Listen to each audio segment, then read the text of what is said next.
We're just going to wing it for the next 3 hours. It'll be fun. You know, proper broadcast people have scripts and they prepare and prepare and prepare. Nah, just kind of know what's supposed to happen. I want to do that little, have our little intro thing that we can add to the overlay at some point. Okay, great. Anyone special to shout out to? I was going to thank Wilmer for being super. Hey, and we're live, which is great. Great. If anyone happens to be watching at this time, my name is Ann Morrison, and this is... I'm Blake Walton, as we know. And, you know, this is wonderful about StreamYard, which is where we are right now. Even though you're watching us on YouTube, because our names are up there, too.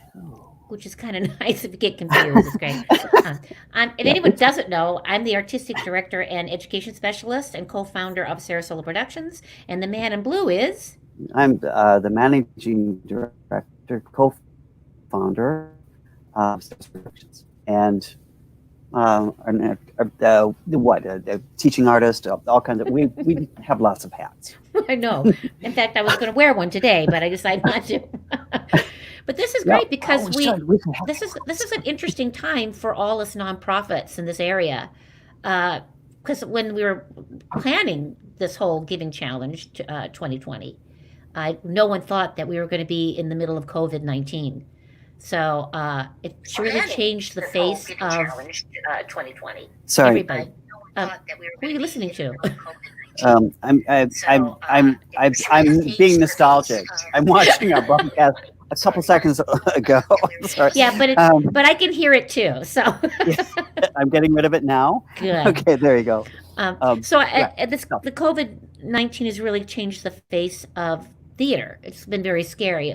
People in the theater are probably be the last, along with sports arenas and what have you, are going to be the last to open up for people, and it's going to change how we do a lot of social stuff for sure. I can't imagine that. Question. Let's go ahead. Okay. Yeah. We're learning. What did I call this yesterday? We used to be married, so. I call this who knows? But it's easy for you to say. What COVID-19 has done to our thinking is something we're gonna ask some of our guests, and I do. I really want to know. We have some exciting guests today too, and we do have some exciting guests. Kind of fun. Oh, but you know what? I got to show you something that just popped in, and I think it'd be kind of fun. Cool.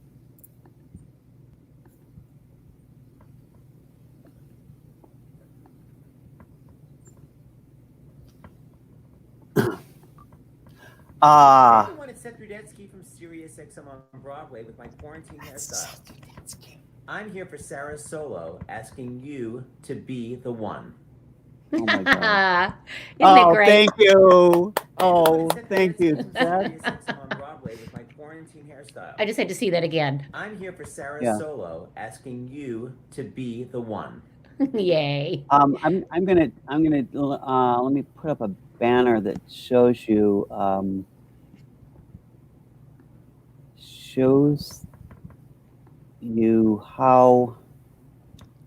Here's a banner. Okay. Yeah, I want to show you Seth Rudetsky, just his name, so you know where to go, because he's incredible presence on YouTube. I'm everywhere, but YouTube is fantastic, and he has his Sirius Radio is wonderful, Sirius right? Radio, and he has his broadcast that is Stars in the House. Right now. He does weekly. Yeah, I also like that when he can deconstruct musical pieces, musical theater, and it's very enlightening because he's such a smarty pants, and I'm always thrilled to have him in my life. I've been interviewed by him several times, so we were hoping that maybe he can get some of the people, stars of the house, to do the same thing. Tomorrow I have a surprise guest, but I'm going to save it for tomorrow. But so yeah, we are doing this beautiful little thing. I'm hoping that people are going ahead and donating right now. Just another hint out here. John Secor just gave SaraSolo some money, which is great. Oh my God. Oh, great. I wish I could do more, but I and all of Key West are shut down. There you go. There you go. Another thing. He's a part of the film festival that's down in Key West. And John Secor was with us 2 years ago, working at our company, and then he decided to continue his residency down in Key West. And so we lost him. I'm sad about that. But I mean, I Great. lost him to Sarasota. Yeah. But yeah, so that's great. Great. That's a great shout out. Love it. Love it. Love it. So we're going to have people popping in throughout when they're ready to come in. We're going to have Christine Pedi come in, and we're going to have some guests come in that are part of our educational outreach called SoloSynergy. But just for you guys know, the focus for SaraSolo in our Giving Challenge this year is dedicated to our educational and outreach program called SoloSynergy. And as the program goes on, we'll get a chance to talk to some of the kids that are involved in that and some of the elders. I'll like to call 60-plus adults in our program the elders, so we can sit at the feet of the elders and listen to wise stuff. Or actually, sometimes the students are much wiser than the elders. So that'll be kind of fun. And we'll have a chance to try and play with some video. Of course, we're streaming. And so it's always interesting as things will sync up and unfold and sync up and unfold. But we'll all get the gist of it. We'll all should have a really good time. I would like to... actually, I haven't seen Christine Pedi in the backstage right now, but I would like to look at the Giving Challenge video that she helped put together. Would you like to see that? Sure. Okay. Okay.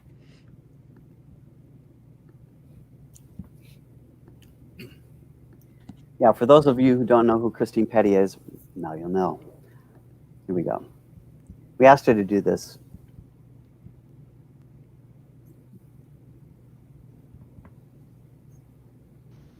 Hello, ladies and gentlemen. This is Maggie Smith, Dame Maggie Smith, and I'm asking you, on behalf of SaraSolo, to be the one. Yes, just be the one. Very good then. Hello, everyone. It's Angela Lansbury, here for SaraSolo, asking you to be the one. You know who you are. You're looking right at me. It's Elaine Stritch. I'm here for SaraSolo. I want you to be the one. Do it! Be the one. Now, drink to that! Yes. Hello. This is Eartha Kitt, here for SaraSolo, urging you to be the one. Hi everybody, it's friend Theresa, and you know I love Florida, so I'm so happy about SaraSolo. I'm here asking you to be the one. Hello, it's Joan Rivers. Can we talk? Listen, I am here for SaraSolo. It is just, I want you to be the one. Could you be the one? Could you just do that for me? Oh, good. Because, when people don't listen, I just, it's just can't go. Hello, this is Bernadette Peters for SaraSolo, saying that we want you to be the one. Oh, yes, this is Carol Channing. I'm here for SaraSolo, and I am asking you, it would be so very wonderful if you would be the one. Yes, won't you be the one? Oh, that's wonderful. Listen, Florida, I love Florida, and I love SaraSolo, although I thought it was pronounced differently, but apparently it's pronounced SaraSolo. And SaraSolo wants you to be the one, so just be it. You know what I mean? Angela Lansbury. Hello, all you lovely, lovely people. SaraSolo. Oh, I'll do it again. Hello, all you lovely, lovely... No, I'll do it again. Angela Lansbury here. SaraSolo wants you to be the one. Yay! We're going to be seeing Christine Pedi within this first half hour. I hope so. Yeah. Yeah, we hope so. She's chiming in from New York at some point. Annie, we have a lot of donations so far. I'm going to Really? Tell me about it. Yeah. First, Deb Lombard, our great friend, gave us $100. Oh, great. Okay. Rachel Siegel gave 25. Yay. Maureen Martin gave 25. John Okay. Seeker, we said, gave 100. Yay! Shelley Cairo just gave Yay. 100. Yay. Cheryl Willard, our great friend, just gave us 250. Excellent. David Coyle gave us 50. Let's Great. see if I have more. David Coyles actually was one of our co-founders. David And Coyle retired, is yeah. one of our Yeah. co-founders. And I'll make more announcements as we go. This is great. I I know. love This it. is great. Wonderful. Well, Christine was supposed to come in about now, but I want to show you a little video of Christine, if I can pull it up for you, because she is probably one of the most interestingly talented, beautiful women I have ever met. And we've done funny things together in the theater. Let's see if I can. Here we go. This is what I want. Oh, yes. Yeah. Oh. Just want to set it up for you, darling. This video is also, well, we'll tell you this later, but it's searchable on YouTube. So, I mean, a lot of our stuff you can find there. It's Well, we also have our own, YouTube channel, Yeah. SaraSolo TV, which you can see some things in it wonderfully. Here we go. We have SaraSolo TV. I know. With the recent news of a Broadway-bound Hello Dolly revival starring Bette Midler, Musical the Musical gives you an exclusive look into the auditions for this highly anticipated production to show you who did not make the cut. Hello, I'm Bernadette Peters, and I'll be auditioning for the role of Dolly Levi. I thought I'd sing you an up-tempo. She actually did it Would you like to later, hear an too. up-tempo? I have, Losing My footage of her Mind. acting. I've got Time Heals Everything. I Loved You, Porgy. Up I tempo. gotta go and taste Saturday's high life. I love it. Read. Passes by. I'm so excited about this revival of Mame. I love Jerry Herman. It's Hello Dolly. I love Jerry Herman. I'm gonna hold my head up high. Wait, this is 8 shows a week, right? Hello, I'm Patti LuPone. David Mamet and I have been consulting on some ideas I would like to bring to the role. Before the parade passes by. A New York accent, of course, darling. Absolutely. Before the parade passes by. Okay, listen, Horace Vandergelder, you go your way, I'll go mine. And they're the same way. They're the exact same way because they really love each other. A little bit of a Okay, freeze. can I get my starting pinch, please? Hello, Manny. Stop texting! Are you texting? Hello, I'm Oprah Winfrey, and I would like to be considered for the role of Dolly Gallagher Levi to follow in the footsteps of the non-traditional colorblind casting of Pearl Bailey. I gotta raise the roof. I gotta carry on. Give me an old trombone. I play the tuba. It should be giving an old tuba. It's Patti LuPone. I love you, Porgy. Too high. I love you, Porgy. Perfect. I do not sing. I do not move well. I think it froze. Do you know who played Yeah. that? Ethel Merman. Yeah. Ginger here we go. Rogers. Oh, Betty Grable. I saw Betty Grable play it. Yes. I saw somebody do it at Foothills Dinner Theater. Oh, that was Lorna. I saw Lorraine Sarabian. She's Armenian. Yes. Like Cher. Oh my God, is Cher gonna do it? Has Cher been seen? Listen, doll, I'd like you to consider my friend Mandy Patinkin for the role of Horace Vandergelder. Gail could not be here, but she would like to be considered for the role of Cornelius Hackle. I've gotta go and taste Saturday's high life. Thank you. I could contrast that with the selection by Mariah Carey, if you like. Perhaps Thank you. Beyonce. My favorite things, oak leaves.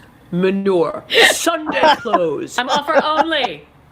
Hello, I'm Carol Channing. I'm alive and available and seeking representation. I'm gonna raise the roof. I'm gonna carry on. I mean, really, are you considering anyone else for this? Yes, Bette Midler. Fuck. Oh, you're using Bette Midler. Oh, never mind. Let's just go now. I love Bette Midler. She's fabulous. Give me my music. Oh my God, that is that's Christine Pedi. She is so brilliant, and to see her in person is even more wonderful. You're gonna have to vamp for a while because my computer is frozen. I want to give some more shout outs. They're coming in, folks. I love this.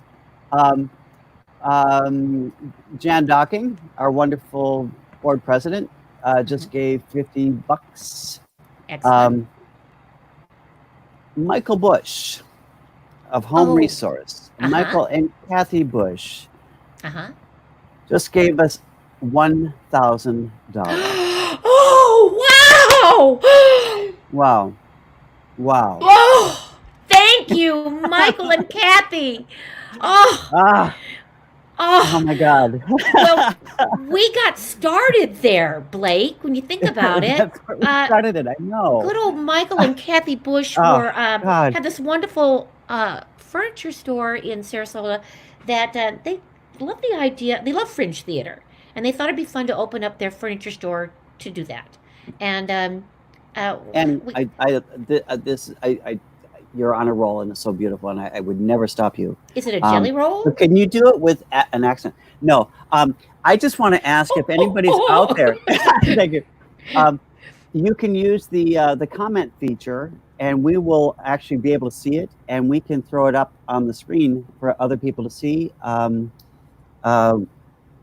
If anybody else would like to chime in, Huck Walton from California did originally earlier.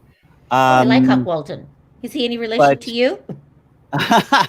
So go ahead and make comments. Let us know you're out there. Let us know you're watching. I would love to know that. Okay, so otherwise, Blake and I are just entertaining ourselves as usual. Right. And so, but so no, there, Mike, Annie, the furniture store is just a delightful place. It's a high-end, beautiful furniture, and we kind of latched on doing solo theater there. In fact, Blake and I worked out two very important shows that we took to the United Solo Festival back in 2012, and again we went back in 2013. We won awards and became members of the United Solo Festival's Academy, which basically means that you can vote, you can recommend people, you could do master classes if you wanted to. It was lovely, and it was while we were there in 2012, we were talking to other solo artists who had won awards, and they would say, wouldn't it be great if we could have a place to go, like a retreat, just for solo artists, because it's such a lonely thing to do. Heather Massey's saying something. Finally figured out how to watch. That's wonderful. Oh, there you go. Hey, Heather. Great. But so we tried out our pieces in Sarasota. We tried it at the furniture store. We came back and we thought that Sarasota would be a great place to have a retreat. Well, before we could do that, because as you'll hear later on in the program from other people talking about solo work, especially from the students that we're working with at Booker High School, it can be a very lonely process. So if you have a collaboration of some sort, it's really wonderful. We thought, wouldn't that be lovely? But the furniture store, I mean, I once, in fact, maybe a little bit later, we'll do one of my furniture set pieces stimulated by it. In fact, I think I'm going to have to. I don't see Christine coming in yet. Maybe I can pull it up right now in honor. No, she just sent us. She had to download Chrome. Oh. Okay. Which she has, but not sure how to get into StreamYard. Okay, can you instruct that to her? She should have the link to get in. Tell her she'll find it in her email. Good. And I'll go right to it. Should be a link in your email. So I'm gonna pull it up if I can. I'll pull up Cocktail Table to entertain while we're waiting. A link. Or maybe not. My computer's beginning to freeze now, so we'll see. Your email.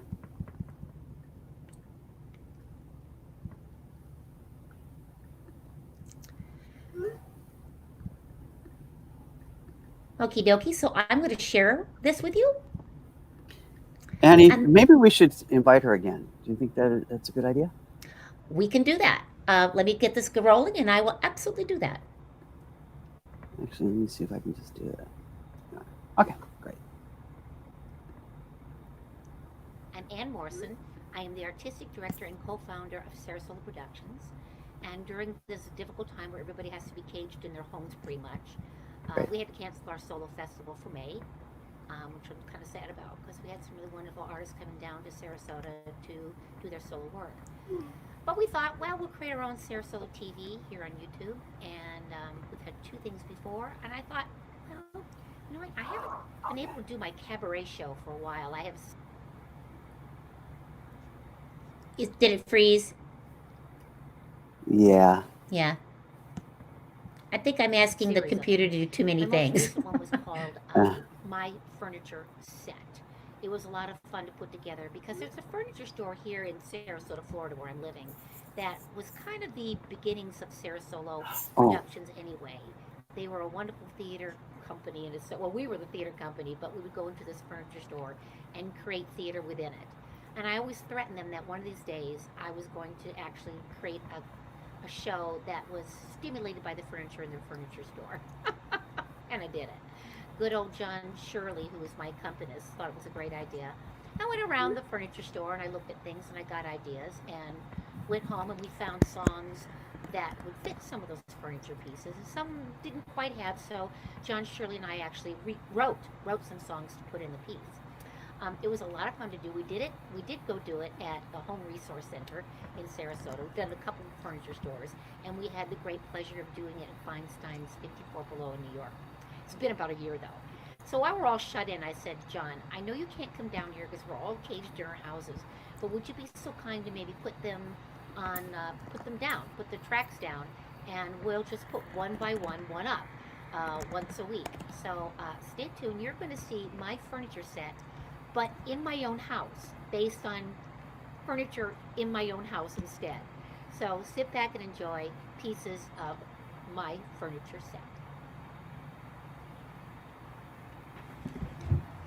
Okay, question. In your house, is this a coffee table, a cocktail table, or since it's sitting in front of the sofa, is it a sofa table? When I left college, I moved in with a girlfriend in this funny little flat outside of Chicago. Funky little fun furniture, and we had a coffee table in the morning time, but in the evening it was our cocktail table. And we had joined the Wine of the Month Club. We would buy a very expensive bottle of wine and a very cheap bottle of wine, and we would decide to drink the cheap bottle of wine and save the expensive bottle of wine for another time.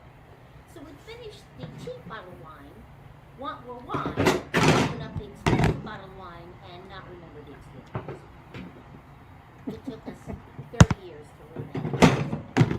We also had a Mr. Boston's cocktail mix book. Do you remember that? We would line a table with all kinds of cocktails, alcohol and all its mixers and what have you. And we would just experiment. And I'll tell you, I have never been so sick in all my life.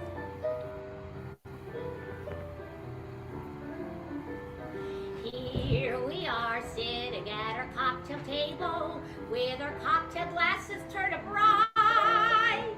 So my friend, please allow me to enable, we're having a sophisticated night. First, let's begin with a bottle of gin, a dry vermouth and an olive. Forget the vermouth if we want to stay thin, but we still gotta stick with the olives or five parts of this and a little wave of that. A little bit of this makes it dirty. A perfect martini would really make us fat. Let's make the first toast. It's now 5:30. Here we are leaning at our cocktail table, empty cocktail glasses in our hand. So, my dear, just as soon as you are able, the next round will really beat the band. Canadian whiskey or bourbon or scotch, a sweet vermouth, and a cherry. Sorry, wasn't aiming for your crotch. That's not the vermouth, that's a sherry. Again, served straight up, so just stir over ice. Wait, What? we forgot the dash of bitters. The first one? Something to eat now would really be nice. I think both my hands have got the jitters. Some goat cheese and some crackers is sort of our dinner for the night. Now for the next round, though, I must admit I'm kind of tight. Here we are at our table. Where's our cocktail glasses out of sight? Oh, here. Are you stable? Having sophisticated right. Now for dessert, I suggest a vodka stinger. Thanks, Elaine Stritch, for the toast. I'll drink to that. A white cream de mint will really make it swinger. Swinger? I hardly even know her. It's the most. And I'm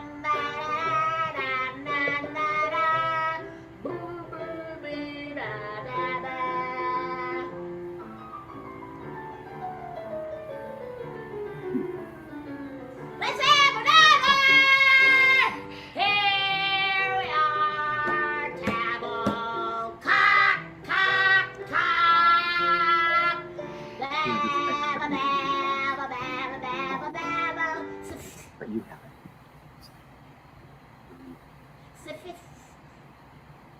Good night.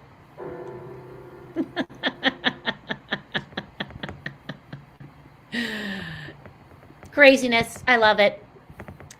That's the fun thing about, we call it fun. The creative thing about being in COVID-19 right now is having to, those of us who are entertainers, find ways to get through all this, you know, and to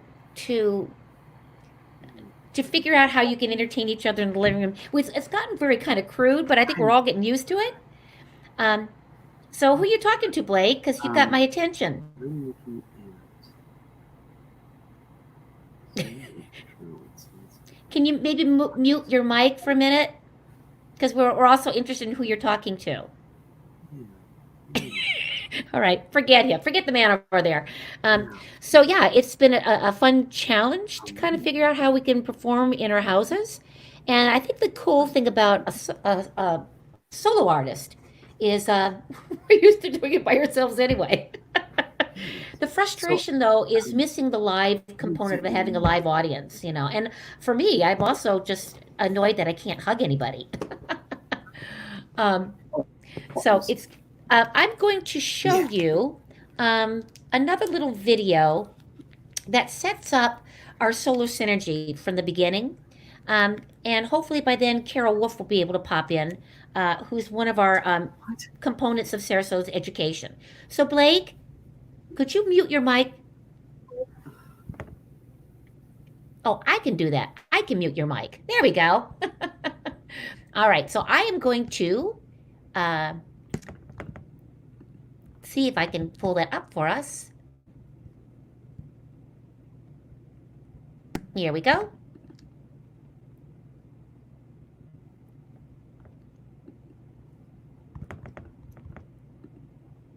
And I'd like to share this with you.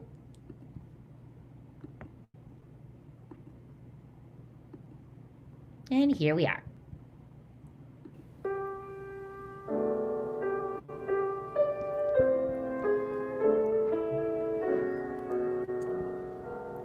In 2018, working with Booker Middle School's VPA program and Carrie Mills, their theater educator, and with local elders in Sarasota, our new pilot program brought together middle school students with 60-plus adults over the course of 15 weeks.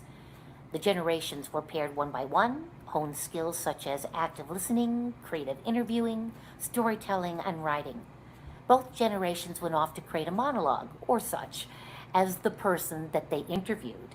The program culminated in profound performances from both generations for a public performance. Here is a sneak peek into those classes. Here's the instruction. You're going to look at your partner up and down. Check everything about that person. You probably studiously have done this before, okay? Just check them out. Really check them up and down. Everything about them. Really check them out. This is a good observation game. This is Alan. He used to be a teacher, and he's very excited about history and learning about giving history to younger people and learning about history from younger people. Basically, reading is almost a 100-year history. Ava, and she is very excited about being here and doing this project. And she works with her dad sometimes building things. She has exciting pink hair. I like that. She's very outgoing, and she likes meeting new people, and it's exciting to her wherever she goes to say, oh, there's a new person, rather than reading books, because books get boring. So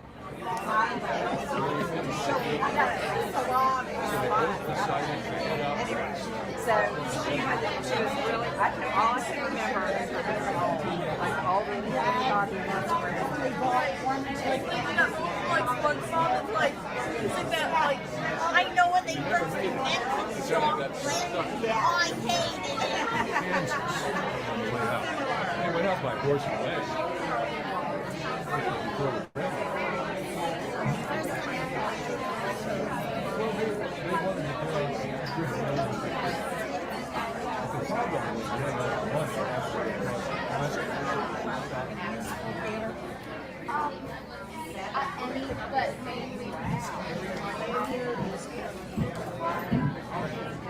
And this is how you wanted to spend your adult life.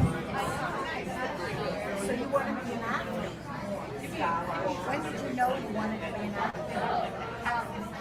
Well, I was 5. I started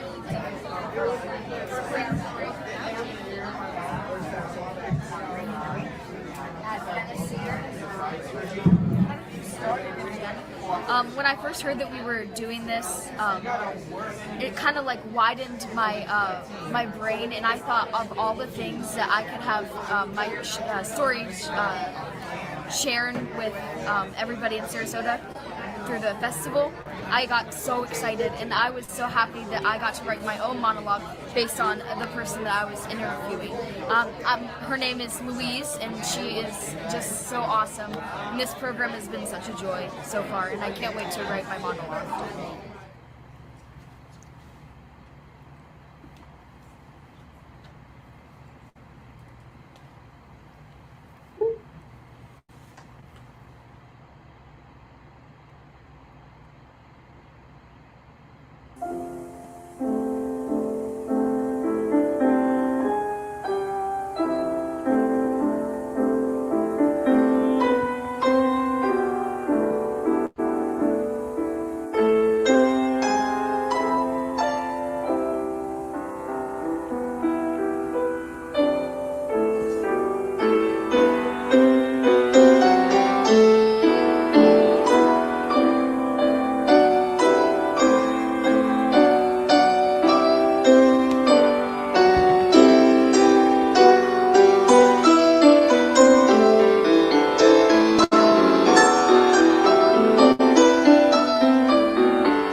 So,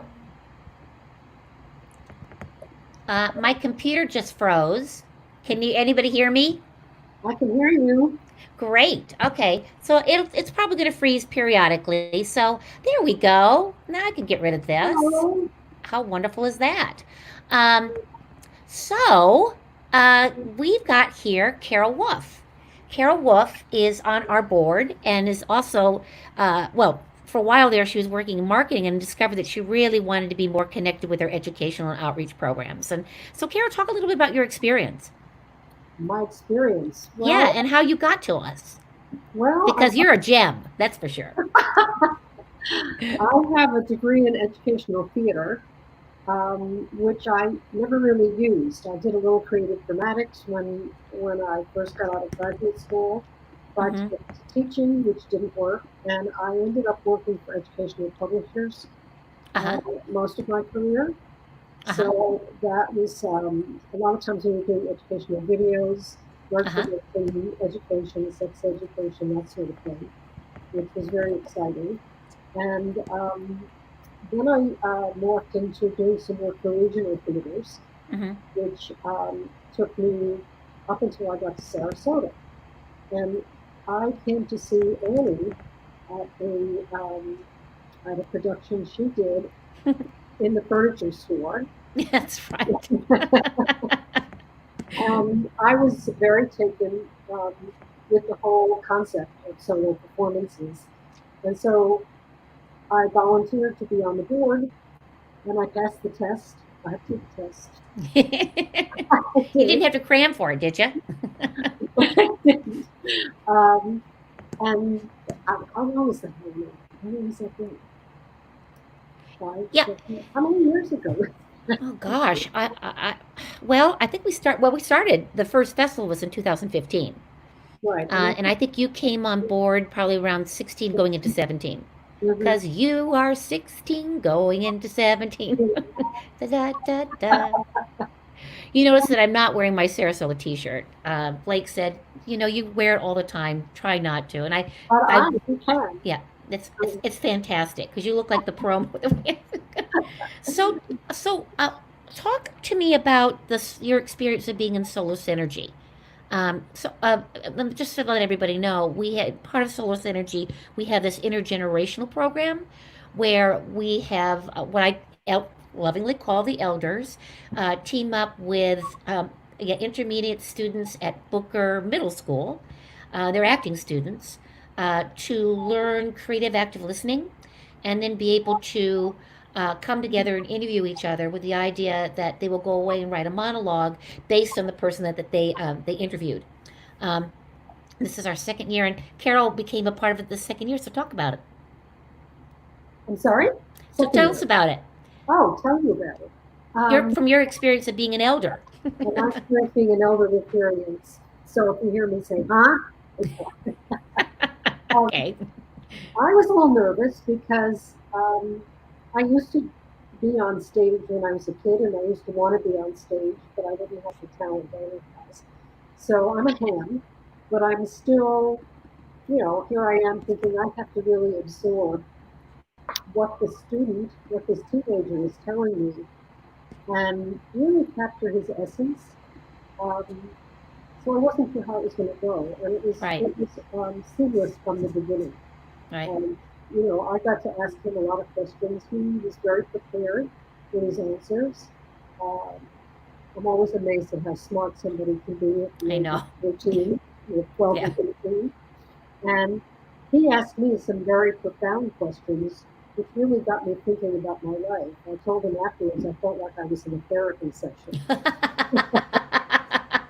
It's funny because we think as elders we're going to go in and work with the students, and we're going to be profound for them, and quite often it's so what have you done in your life around. That you're proud of or not proud of, and how did that change your life? And and I'm thinking these are really deep questions that I've been thinking about myself, especially as you get older and you reflect back. Right. You want to know what your life has been about. So it was, it was a really wonderful experience to go back and sort of clarify what we heard, and then morph into the other person. I felt very fortunate, but I think we all felt very fortunate because we all formed bonds with our students. I think so. Do you have do you want to continue mentoring Absolutely. Kyle? Are you keeping in touch with him? I've been trying to stay in touch with him. He is a wonderful young man, and he didn't come out and say it in so many words, but I think he'd been bullied and he had a hard time with it. But he came up with some tools which actually I've adopted. You know, he said, when people say bad things about you, you just have to know that it's their opinion and that's not you. Yeah. And, you know, I feel good about who I am. So I thought that was terrific.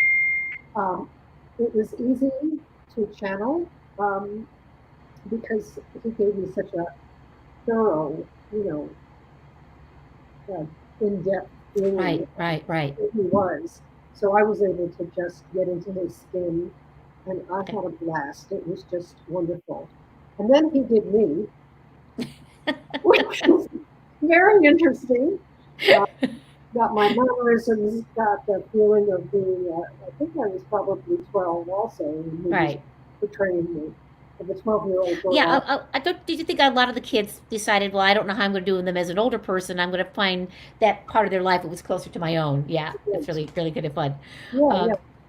And it's interesting what they choose in your life that they want to dramatize, because I often tell them, remember, this is not a TED Talk. You're not just getting up and telling facts about a person, right. Or The Moth, where it's got to be true story. But you're an actor, and it has to be a theater piece. So therefore, how do you find the theatricality of it? Right.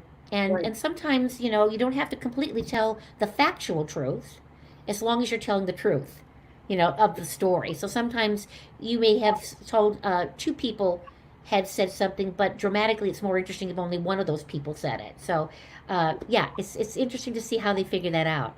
Now I have the video clip of the two of you performing. It will probably, as we've been discovering, there'll be time lags where it'll look like it freezes for a bit, and then it'll catch up, but the sound seems to continue going. So it will be frustrating, and at the same time it'll be fun. So I'm going to share that with you, and we will do the best we can. Oh, I see we have someone in the back door. We'll look at this and we'll bring her in. Okay.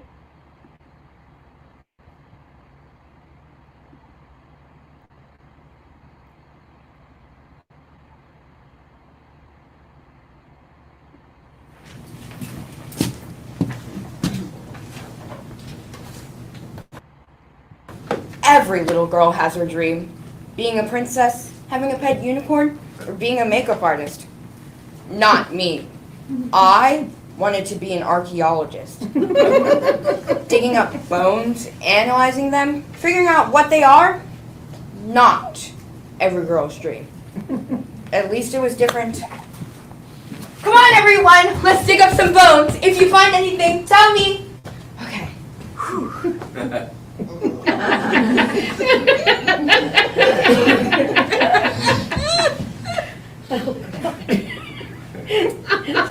Sorry.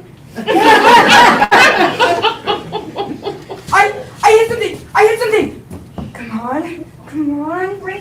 I found one. I want to go mail this to the museum. Come on. Mom, I found a bone. I'm going to write a letter to the museum. I'll be in my room. Okay. Love you too. Okay. Dear museum.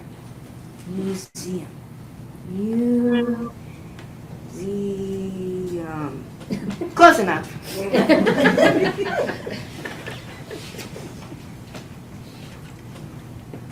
I hope you find this bone helpful.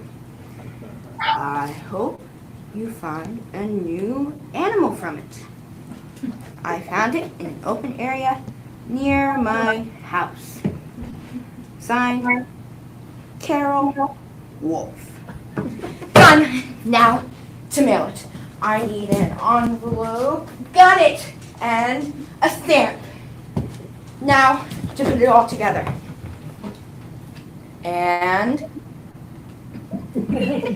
done. Now to mail it. Mom, I'm going out.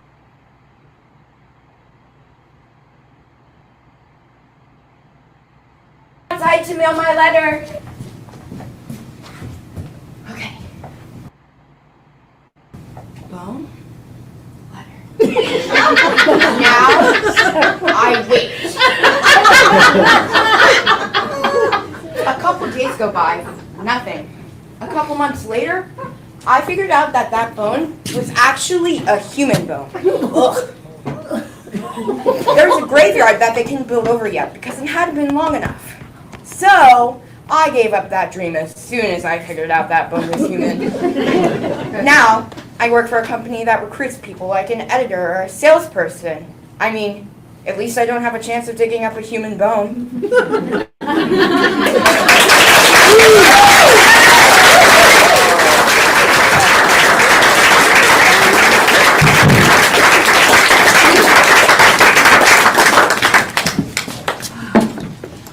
Carol, can you stay for a while? Mom, do you have the camera? Okay. How do I look? Do I look okay? Oh, wait, I forgot to take this.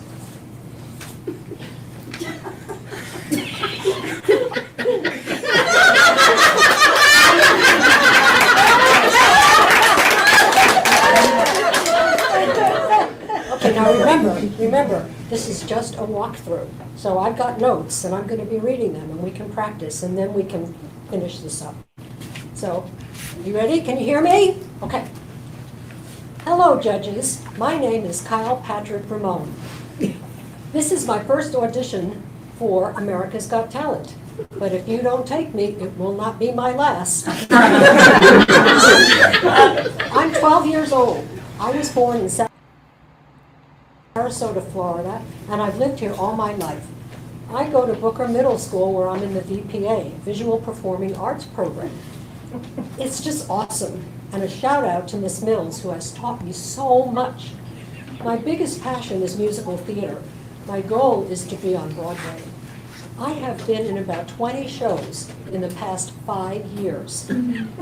I've even been in professional shows like Evita, and I was an understudy in Sound of Music where I got to go on 3 times. Even if I'm not on the stage, I really just love watching the actors have fun. I love it so much, it's my happy place. It started when I was 6 years old and I saw my brother Dylan in a play. I was in 1st grade. He was in Jungle Book. I thought that was really cool, and I knew then that's what I wanted to do. So the next year, I was in a play, and I loved it so much, I just kept going and going and going.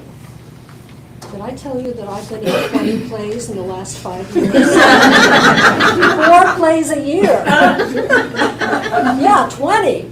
And I dance a little. I take tap lessons, and I take Broadway dance theater lessons, and all kinds of lessons. Sometimes I'm in rehearsal for 3 plays at once. Like last year, I was in Spamalot, the school play, and then I was in the Addams Family, where I played Pugsley. And then I was in Shrek, where I played 5 different characters. My dad says my brother and I are talented because he sang in chorus in middle school.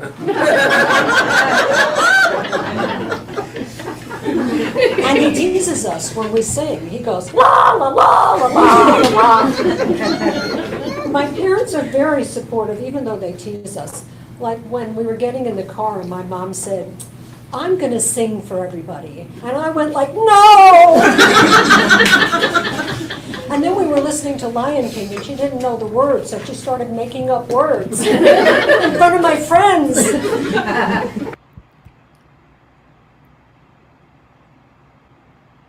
Apologies, Carol.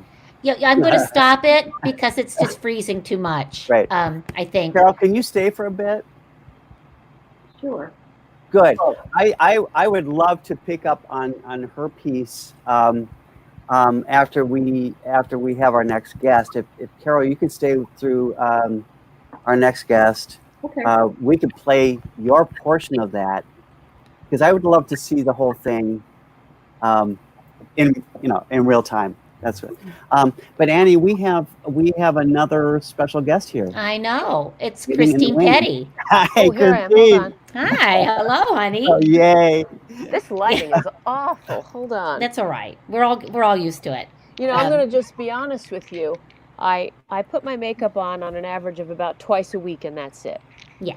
And I did that this morning. But I left my pajamas on because I like my pajamas.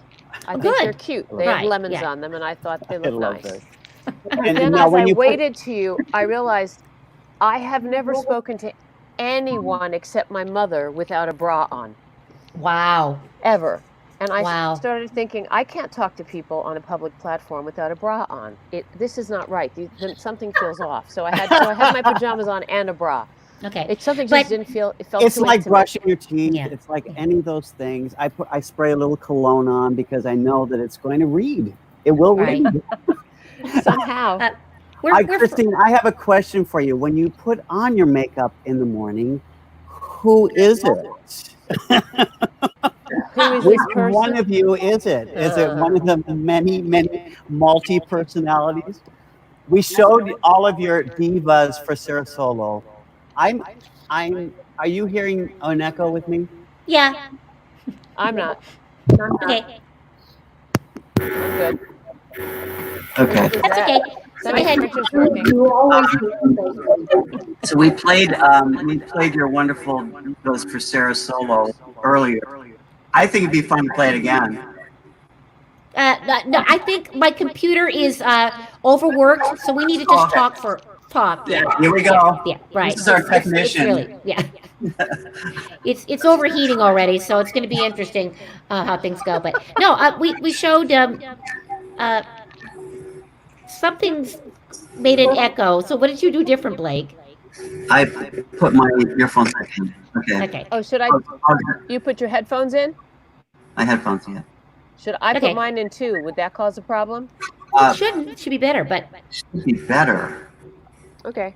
I'm still hearing it. it's all right. I got used to it yesterday when I was really loud. Yeah, but we're kind of all hearing you. So it was fun to watch you put together. I know this what it little is. Giving challenge pledge pitch for us.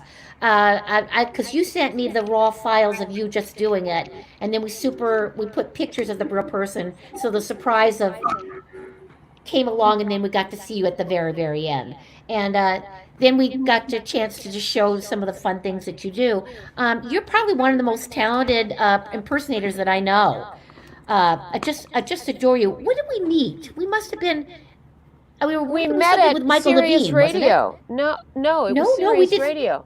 Yeah, and it was probably Well, when was the Merrily reunion? What's Merrily's 40 now? What is Merrily now? I don't know. Merrily is, It's about 37. All right, so this was probably the 20th Merrily, maybe. And I interviewed you. Oh, that was the and- reunion concert. The reunion concert, yeah, and that was and in it was you and 2002. Lonnie and Jim, and that's where we met. And then We I worked had with your Michael Levine. information, and then we Mhm. did something for Michael Levine, and then you and I had the bonding moment of all time. When we went to this, I invited you to this odd open mic event that happens at the bar Siberia. I forgot about this. That Joe, how could you forget this? I'm remembering now. It was an open mic, well, not open mic, an invited mic. So Joanna Parson, who's a very, very proactive woman in the arts, she always did it at very strange and wonderful venues. And this was at the bar Siberia, which has moved in its lifetime in New York. It used to be next to the Dunkin' Donuts on the 51st Street subway entrance behind a creepy green door. You'd have to know what was there in order to know that it was there, that it was a bar. I thought it was like a white slavery ring or something. Like I would walk past it every day to go to work and think that they were just abducting people. So, but then they moved it to a bar on like 41st Street, which is between the Port Authority buildings. All right, as bleak a place on the planet Earth as you could imagine. And it wasn't just in the bar; it was in the basement of the bar. Oh God, so yes. this bar was bleak enough. All right, and God, consider yes. the quality, to consider the types of guys that were drinking there. Right. So we walk in and we say, we're here for the blah, blah, blah open mic. And they go, downstairs. We're like, okay. We go downstairs. And it's surprisingly acceptable, the ambiance of the space. And they had some really good performers. I don't know if you know Carl Kissen. He's a wonderful, what's the right term? Monologist? Yes. Yeah. I think that's a great term. Yeah. He's a wonderful monologist, really great. But there was this one girl, she did two things. Her first act, she was a performance artist, and she just stood on the bar, and while Sinatra's That's Life played, That's Life, she did the hula hoop. That's what people say. Flying high in April, shot down in May. And she did it straight as an arrow. Oh, God. She didn't crack a smile. She was like Isadora freaking Duncan with the hula hoops, you know. And then it was over. And okay, that was fun. And I just looked at Annie and went, I'll never forget this ever. You know, this has brought us together. Little did I know that said performance artist was coming back. And I can't remember all the details of the song. I think it was a Pretty Little song. I think it was a Sesame Street It was a ballad, but I don't remember the song either. Yeah. Okay, but she had an Elmo doll, and she had on pants. And as I recall, and Annie, this is all a bad dream, so help me. As I recall, it ended up where she unzipped her pants. Yes. And ended up, with the help of another kind of puppet, a pleasuring Elmo, or vice versa, depending on, you know, how into it you get. And I didn't know if it was a Tickle Me Elmo or, you know. And I just stared at Annie, and I just thought, this is what cements a friendship. Because you can't go back from that. You can't go back from that. No. Can't wipe that from your eyes. Okay, bye, Annie. See you again someday. And I mean, you remember this? You remember now this? I do. I just, kind of decided, why should I keep that in my brain? But you brought it back in again, why and so there it is. You? Why wouldn't you? Why wouldn't you? The memory that I have, the memory that I have is just having a wonderful time with you. That's all I cared about. And a wonderful, unforgettable time in addition. Yeah. And I don't even know if that place is still there, but I mean, I dig the fact that Joanna Parsons she made use of such an unorthodox space. Right. She found unorthodox performers, but there were plenty of other fabulous performers that were there that were not as puzzling. Can I ask you guys a favor? Yeah. Can you say hi to my grandkids who are watching? Hi, Jason. Hi, Jason. How are ya? Yay! Hi, Jason. And all the kids. Yay. Thank you. I don't have anything here to wave that's funny. There's nothing That's funny okay. at my desk. I have a clown nose, but screen is frozen, so you can't see it right now. I'll just take my anti-anxiety pills. Oh, perfect. these are my coping COVID pills. COVID there you pills. Go. Okay. This is just coffee, by the way. So I was off of them, but then I had so many left. They handed this to me, and I went, "What is this for?" And they said, "Well, that's your next dosage." And I went, "But I really don't need them." And then COVID hit, and I looked. I said, "It's such a waste. Why waste them?" Yeah, anyway. might as well. Well, you have a solo cabaret show. And I really would like, if we ever get a chance to be able to do festivals again, I really want to bring you down to the SaraSolo Festival. I've been wanting to have you come down for years. And I've got a list. Oh God, I make lists. I make so many lists of different ideas for musical cabaret festivals and musical cabaret, solo cabaret shows. There's a million.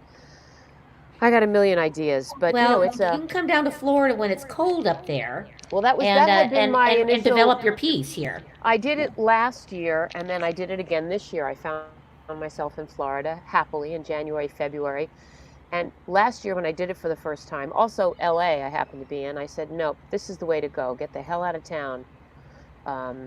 During the cold months and embrace the South. Yes, exactly. As much as people like to make fun of Florida, they don't make fun of it when they're fucking freezing. And they don't make fun of Sarasota. No. They really don't. No. I don't think I'm in Florida. Sarasota's not funny. Boca's funny. No. Yeah. You're right. Yeah. Boca's funny. Boca Raton. It has the a mouth K of the sound in rat, it. which is always good. Yeah. What does it mean? It's the mouth of the rat. Oh, God. Boca, the mouth of the raton. Speaking rat. of the mouth of the rat, I was walking past. Speaking of vermin, I was walking past one of my favorite, little takeout eateries, which was shut down, and there was this one little neon sign, alone,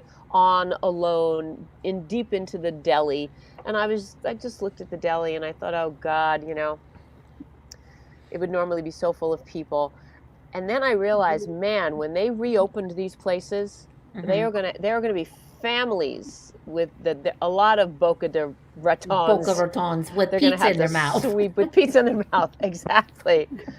They don't go into a place the day it opens. That's what I say. Yeah. Give them a few days to just make sure the all work clears. out the rats. I love this. And the cockroaches. The and old everything else tenants, that lives to make sure the old tenants have moved out. Exactly. And the homeless. And you name it. Holy cow. Because our purpose today is also about fundraising, I just want to call out a couple people who have let's hear it. Donated to us. Jay Poindexter just gave us $25. Yay. Dan Wallace gave us $25. And a very impressive name, by the way. Yeah. Jay Poindexter. I think he's the third. Yes. Kathy Moon just gave $50. And we told earlier that Michael and Kathy Butch gave us $1,000. Yay. That's home resource. That's where we started. That was wonderful. Just a couple more, because we really want to get back to you guys. Oh, there's so many. I can't believe this. That's good. Oh my God. Michael Pasquini, $100. Patty Snyder, Atkins, $25. Linda Delaney, $50. Yay. Elizabeth Bergman, $25. Yay. I don't know who this is. It's the National Tenant Improvements, Inc. Susan somebody. I'm so sorry, I don't know who you are. That's But we love you. Chris Caswell gave $100. Susan Becker gave $25. Eva Slane gave $25. Kevin Brown gave $100. Don Carpenter $25. India Rose gave $100. Kelly Carney $100. Steve McAllister $25. Sheila Weiss $25. Lynetta Gaines $25. Thank you, Lynetta. Wow, you guys Roxanne are doing so Faye well. $100. Roxanne, thank you. That's amazing. Oh, great. Jennifer Levine $50. Elizabeth Boyd $25. Heidi Harley $25. Deb Shosh $100. Lynn Burnfield $50. You guys are incredible. This is amazing. Thank you so much. Well, and this is the part of the stress for me when we started this whole campaign in the middle of COVID-19. I'm thinking, because I'm giving to other organizations too, but I had to limit mine this year because I'm unemployed, with no work till 2000 maybe 21.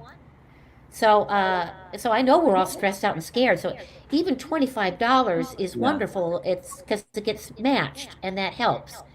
Do you guys do any union stuff there? Or is it all to teach and to, The union never covers anything we do in Sarasota except equity contracts. So no, all of our stuff is non-union. Non-union performers. So, yeah. No, we have equity. We have equity performers, but it doesn't affect things. Right. Exactly. Right. What I'm saying is that the equity contract doesn't play in Sarasota unless it's a production contract, unless it's a 3 different types of regional Boards contracts. and stuff, right? Right. So small. When we were doing United Solo, we as equity performers, we had to go on a showcase contract. Okay. Yeah, but we don't have the same. But that's New York.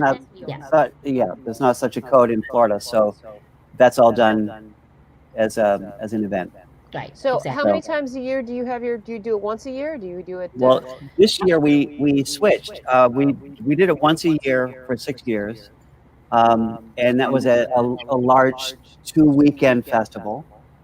But now we've switched to three festivals a year. Smaller ones, yes. We had one with only 4 performers in May. I mean, no, Right. where am I? No, I'm sorry. No, in that's February. wishful thinking. Really? We We're supposed canceled to have that one May. in May. We're supposed to have one in And we have November, one in but I November. don't see that happening. Yeah. No. So, yeah. but we wanted to spread it out to give a couple different audiences, and also maybe make it smaller so we could concentrate on like 4 or 5 incredible performances. So Are that's these what all we people you've started. taught? No, these are all people in the festival are they're people from international and all over the nation, and usually at least one person from United Solo Festival.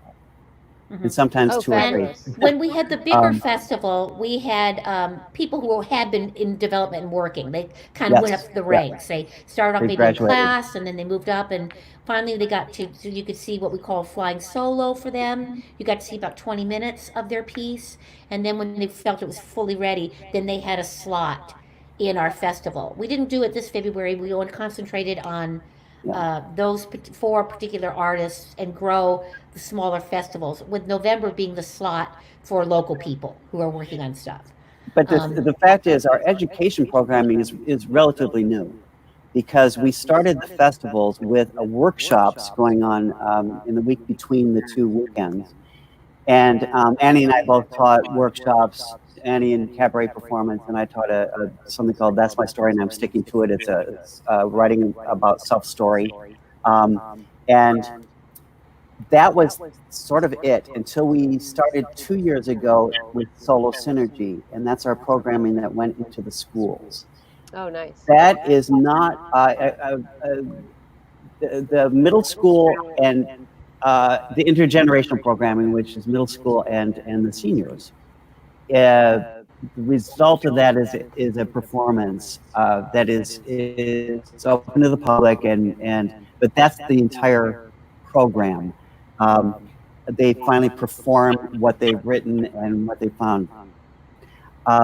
With the teens in high school, we go to the Visual and Performing Arts High School and deal with the juniors and teach them how to create a solo piece based on their personal life. We tried it 2 years ago, and it was profound. Their instructors came to their performance and said, I didn't know this about them. Right. Because these are kids that go through 4 years of high school, and they're cast in shows. They have classes, acting classes throughout their 4 years, and dance and singing classes. But they don't always have an outlet, and they don't always show who they are. Right. So Scott Keys, who has them as seniors, said, I know who they are now. I know how to tap into this. They are, we didn't do nothing. You know, all we did was give them this tool. Yeah. And Annie started out by giving some exercises and ways to look at it. And I had the opportunity to come down there because I lived in New York at the time, and got to come down and see them through halfway and help a little bit with consulting with that. But I was blown away with, and Carol, you were too, with what they finally had to say about themselves. And They were blown away. oh, it was good. And it was a variety of things. It was stand-up, it was dance, which was a remarkable thing. It was a monologue, it was performance art. Nobody stood on a bar and did a hula hoop to Frank Sinatra. I was disappointed by that. But there was an incredible variety. And this is partly because their instructors, I mean, Sonny Smith, the instructor of the juniors, is also a writer, and she was allowing us very much to come into her classroom, because we all thought the same way anyway. And she presented us as somebody else to listen to, and which I think was remarkable for these kids to understand. Right. And then the first year, we also had them hooked up as sort of assistant interns, sort of. Each of them got one of the solo artists in our festival to be. Do you want to hear the scene? seniors talk about it? Yeah. Okay. Yeah, Now we'll probably have some glitches, but let's see what happens. Okay. Because my computer is getting overheated, but we shall give it a try.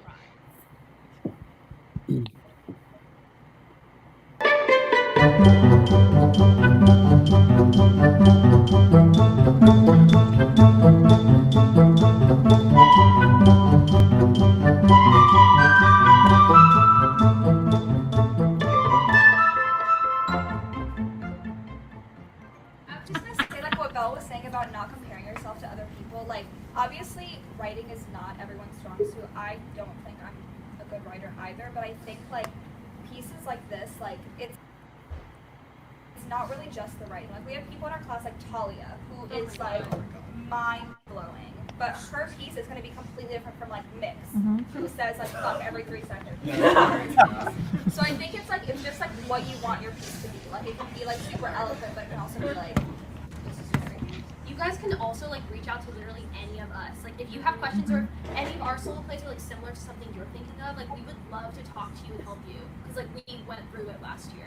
So I also think that like even though all of us were really stressed out writing it and just like struggled a lot, I think after there was just such a sense of accomplishment and like I never thought in my life that I would be able to do something like that, and to like have a platform to like experience something completely new and go out of my comfort zone was really cool. And I think it was also a great way.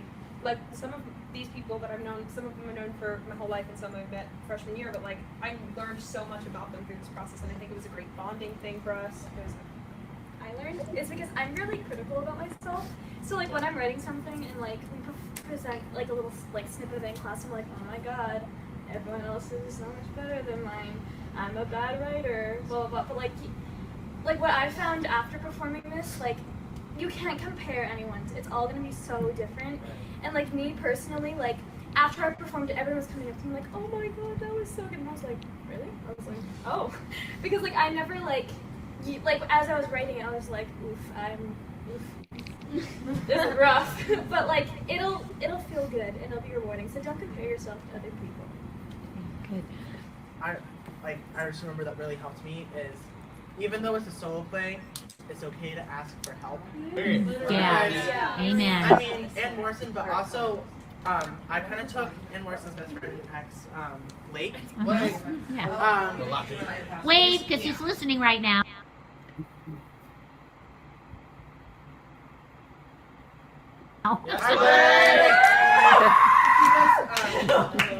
He's a big activist for the LGBTQIA community. And so I really went to him for all my advice, and we talked together, we shared stories, and I don't think if I didn't have him to mentor me, my piece wouldn't have been what it is today. Also, we also all got mentors to help out at SaraSolo. Yes. And although I didn't personally get to work with mine because I had conflicts, I met him at something else. I met him at Pippin at freeFall. And I just talked to him a bit and was like, I was supposed to be your mentee, and we just chatted about being gay and being in theater, and is it hard being cast as a drag queen in theater. And now I message him like once a month, asking how he's doing. And like, I forgot you can go yet. Something that really helped me with my script writing is I'm a person who builds up other people. So if you say something out in the audience, I'll respond to you. So I made my piece very like interactive with the audience, not in a sense where I was like, oh, what's your favorite cake?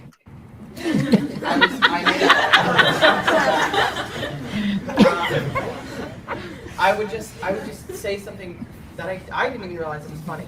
I would say something about my dad. Like, I think a good example is I said something about my dad. And I said something about him working in a retirement home. And they were like, oh, that's kind of funny. And I was like, yeah, because he's old. And he's going to be in there someday. And then it was like, oh, that is so uncomfortable. Like, oh, are we supposed to laugh right now? Like, and I was like, yes, you can laugh. It's okay. And then my dad stood up and did a little funny thing. All right, do you? Okay, bye. All right, Andre. Jesus. Well, the name of my piece was Mucha Mierda Niña, which literally translates in English, a lot of shit girl. In the Hispanic community, that's practically the equivalent to break a leg.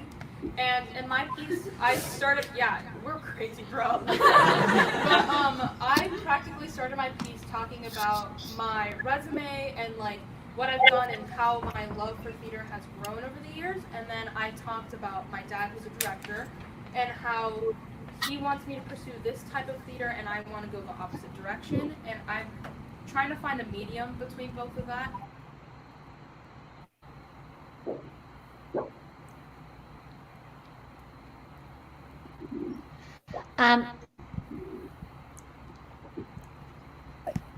It's pausing too much, so we're just that was enough. That's good. Yeah. That gives it. You know, I thought of two things as that was going on, and like you need this, like a hole in the head. But I thought of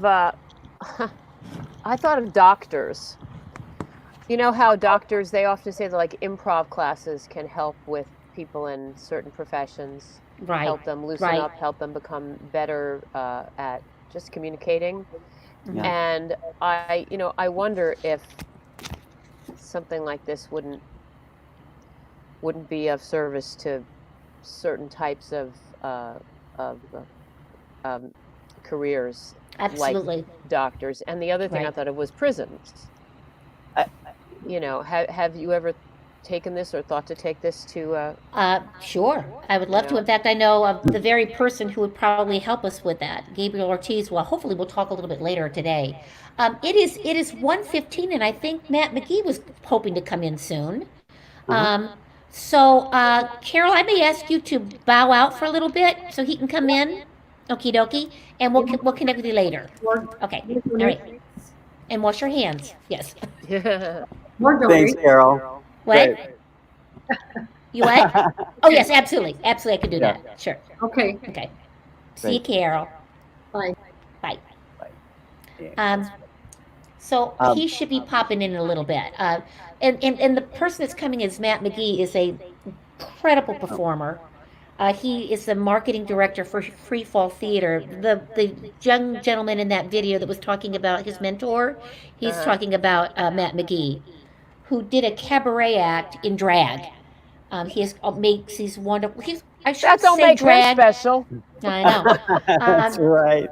And I don't want to say drag because Matt is really an actor who plays women. He's not a drag queen. Okay. He's played Mame.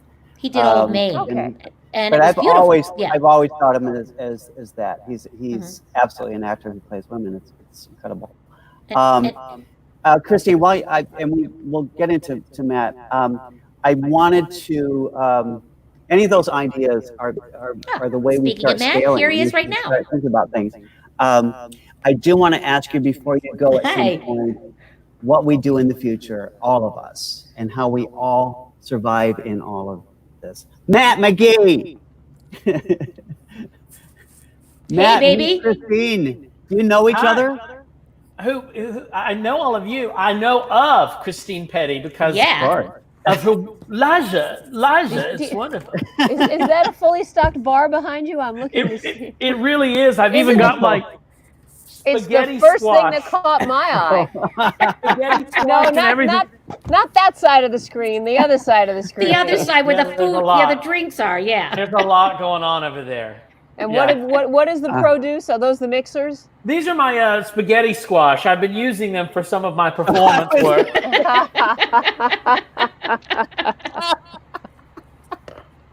Oh my God! My goodness. Oh Lord have mercy. We've been having lots of fun. I'm trying to play some video, and it's crashing my computer a period time. So I'm going to probably do less and less of that as we go on. Sure.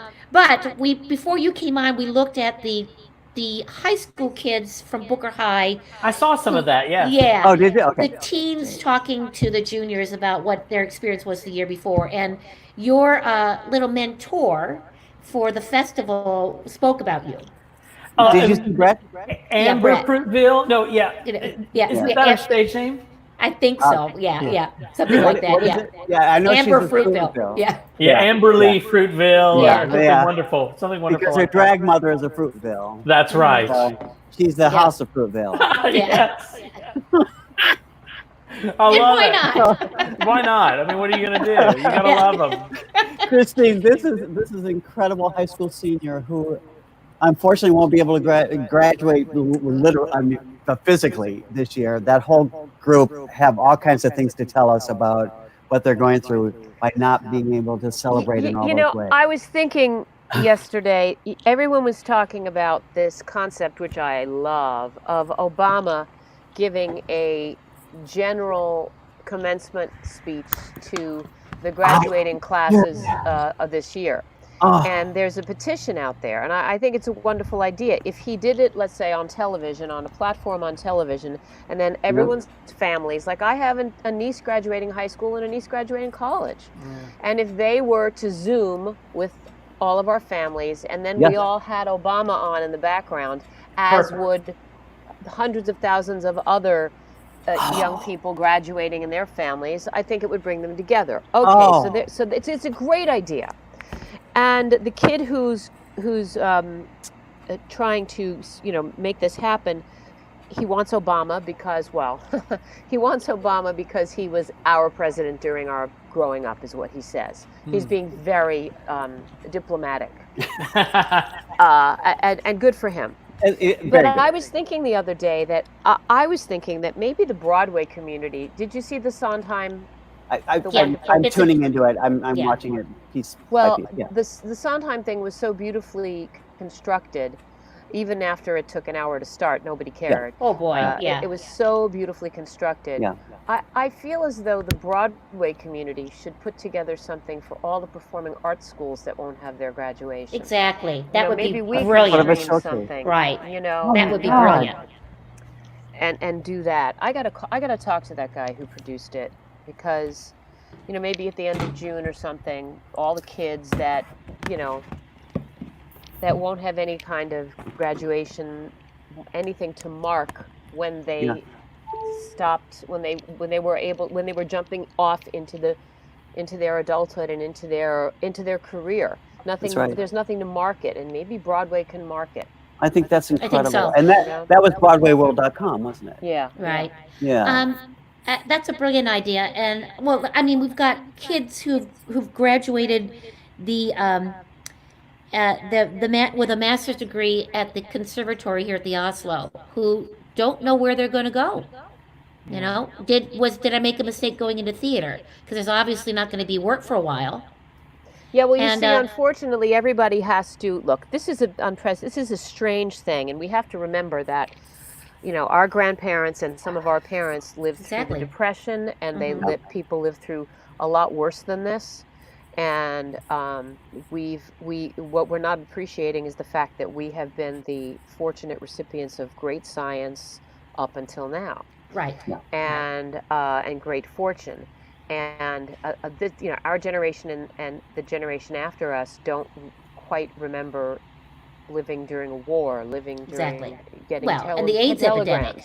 And the AIDS epidemic, or getting telegrams saying that the kid across the street died in a war. Now, as far as these graduates go, this and how it really rather ties in with what you guys do. This is a time now where they have to say, well, what the hell am I going to do? And no one's paying me for anything. And you have to so recalibrate your energy, and it's not easy. It's not easy, especially if you're wired a certain way. I mean, we're all wired. We run the gamut from sedentary and expecting. In our business, there are those who just wait for the auditions and go. And they're good at that. Tell me where to go, I'll sing, and you hire me and I'll do it. And then there are those that are a little more proactive about their own stuff, or there are those that look for more work, or there are those that do everything, like my friend Seth Rudetsky, who does it all. He does it all. You know what I mean? And unfortunately, there's no rule book. We're artists. Nobody can tell you what colors to paint with. However, a lot of our crayons have been taken away. A lot of them. And my favorite ones to chew. Right, yeah. And so, you have to learn now. If you like to sharpen your crayons, you're not going to get to. So now you have all this free time, and sitting and writing doesn't cost anybody anything. Right. And learning how to write doesn't, reaching out to people and saying, I've never thought of this. I don't know how to do it. I don't think I can, but I got nothing but time.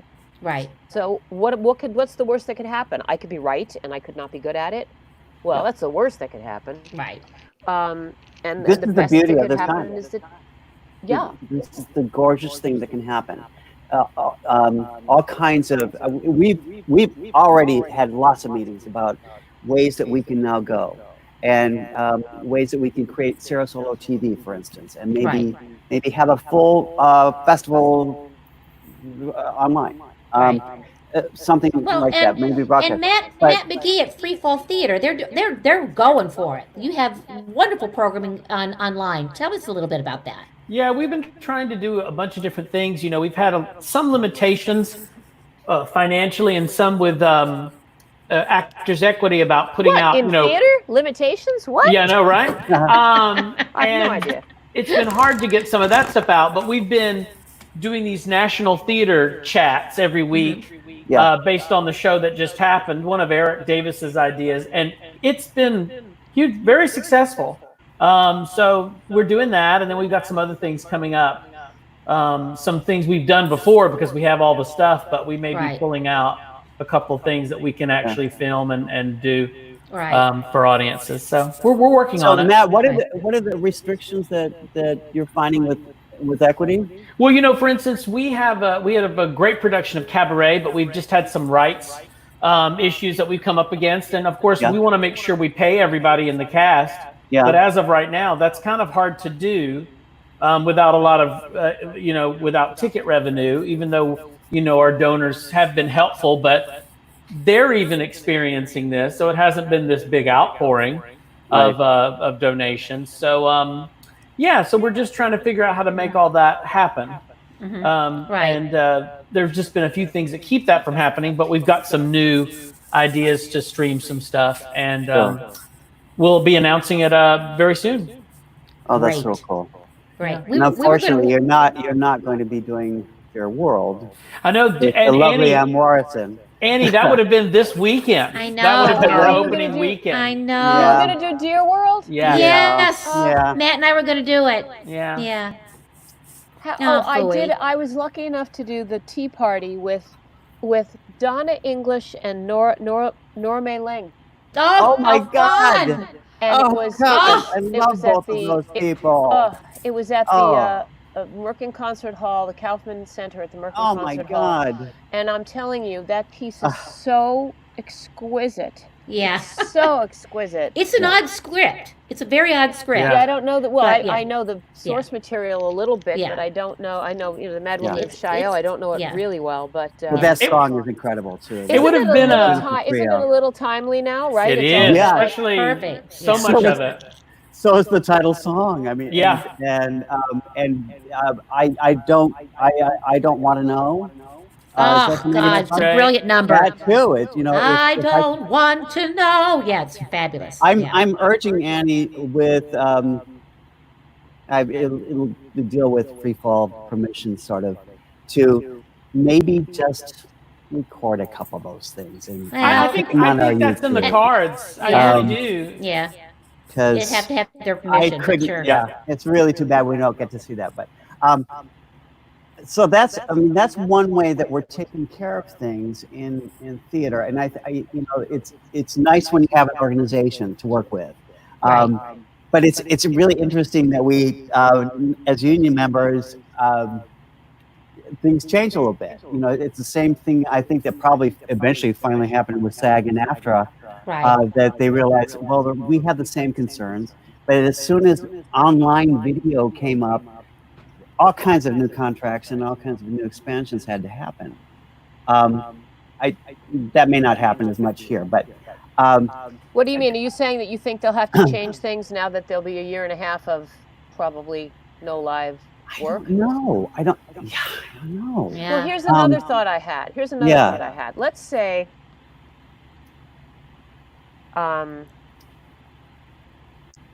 they used to have a contract where if you did it's called a business theater contract, and if you performed at a corporate event or if you performed at a private party, like an industrial or something. There were specific criteria. It has changed over the years. If you performed on a cruise ship, that's changed. But the point is, basically it's a one-night event. And for that one-night event, you get a week's health insurance. And I was also thinking that maybe I would love to talk to the union and say, look, people are raising money all the time. And I personally need 9 more weeks health insurance. Mm-hmm. If I could do 9 one-night events, if people donated enough money to cover the equity contract, yeah. Well, there's an idea. Then I would be getting my health insurance the legitimate legal way. People wouldn't be donating to something they don't and not knowing where the money's going to. Right. People have favorite performers, so at least some Right. of their favorite performers they know they'd be helping. And then in order to help the people that are not, as well known to an audience, give to the Actors Fund, give to whatever Right. to help them. But I think there are possibly, but it all depends on the unions. They have to, certain. I love our union. I think there are some other unions that are a little difficult to work with, Yeah. and when we go back to live performances, they may have to learn how to play nice with others, or else. That's right. Exactly. This is also what could change too. I mean, Michael Moore was talking about humanity is going to be different and hopefully kinder, and all those changes that happen when we have to stop and take notice and take stock, right, and really look to see what's out there and what we're trying to do. Yeah. I find it fascinating. Yeah, I think that, well, I honestly believe that this is leaving an indelible impression. I please God, I hope. I thought 911 would do that too, though, but an indelible impression upon the children. Yeah. When 911 happened, I thought these children are watching. Yeah. And their experience of and their attitude towards violence and terrorism and war and the pointlessness of it would inform them as they grew up, and there would be some sort of a surge of a different type of, I don't know. But it was New York centric, and I think Right. that's the main and difference. when that happened, my son, or Blake's my son, was in high school, and the following year we were up in New York, and he wanted to go to Ground Zero because watching it on TV was like watching a film. They had no This is reality what I mean. around it. Yeah, It and was when so he New finally got to York-centric. see Ground Zero, he just sat there and sobbed. Yeah. I remember watching, I was in Sarasota at the time, and I remember watching on TV, My Beautiful City, and I could not take it in. And yet I talked to New Yorkers, my friend Amy, especially, about an experience of that. And there's something different about that no one else could maybe understand and feel, Right. because it was so immediate and so local. And I think that the major difference with the pandemic is worldwide, and we are all in it. Yeah. And I think and the young and this generation that we've left a hot mess to, they're learning at a very young age, that I don't know. I feel as though they're all going to behave differently. Their focus moving forward, especially with this quiet time. I hope, look, a lot of kids are not having quiet time. They're having a miserable time because they have discord in their families and stuff like that. We all think that everybody's just mad at their little sister or rolling their eyes at their parents, and it's getting tense, but it can be a lot worse than that. But I like to think that these kids do have solitude and time to think about this, and I like to think that they're going to focus moving forward on, more of them are going to focus on the things that will keep the planet healthy and our Exactly. our brains healthy and our minds healthy, and keep us unified as far as good vibes and good spirituality. Right. The spirituality is the thing. We're sort of common ground on that. That's what's happening, I think, anyway. Right. Right. But, something interesting. I don't know what happened. but our brand just went away. There it is. Oh, I took it away. My computer keeps freezing.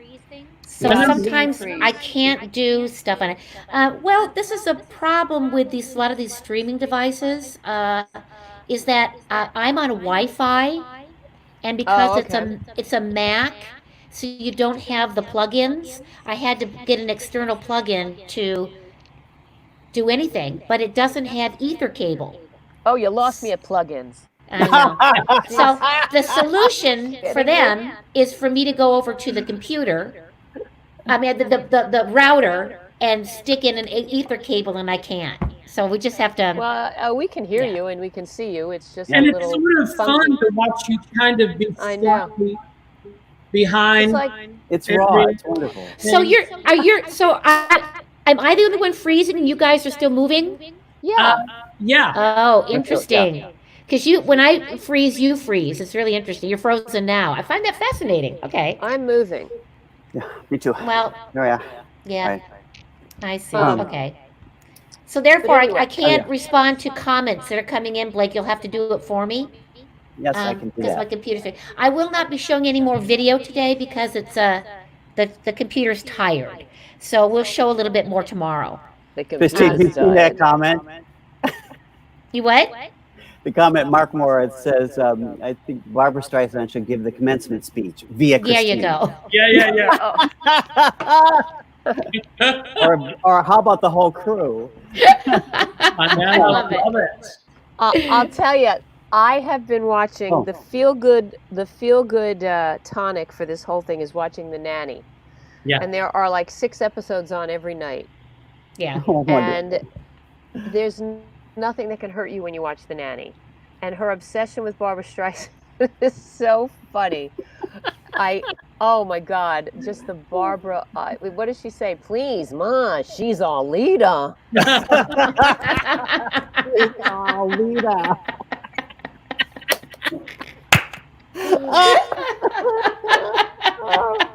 The stuff they got away with on that show, man.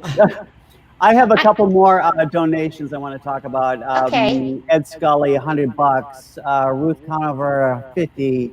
Patrick Dorowski, 100. Connie McKenzie, 50. Ann Scully, 100. Okay, that's a lot. It's great. We have. Oh my God. Uh-oh. Our total right now, and it's pending because everything has to be looked at and guaranteed and stuff. Our total right now is $4,468. Oh, great. And people have to realize, I think, look, this is all conjecture, right? Because what the hell do we all know? Right. But I've been saying this to friends and wondering about it. Back when the recession hit, it was very difficult to get work as a solo concert performer. Exactly. Sure. And I thought it would be not hard because we are cheaper than a group, a bigger show. And an agent said, yeah, but it was a buyer's market, you know? Right. And that's what's going to happen this time around.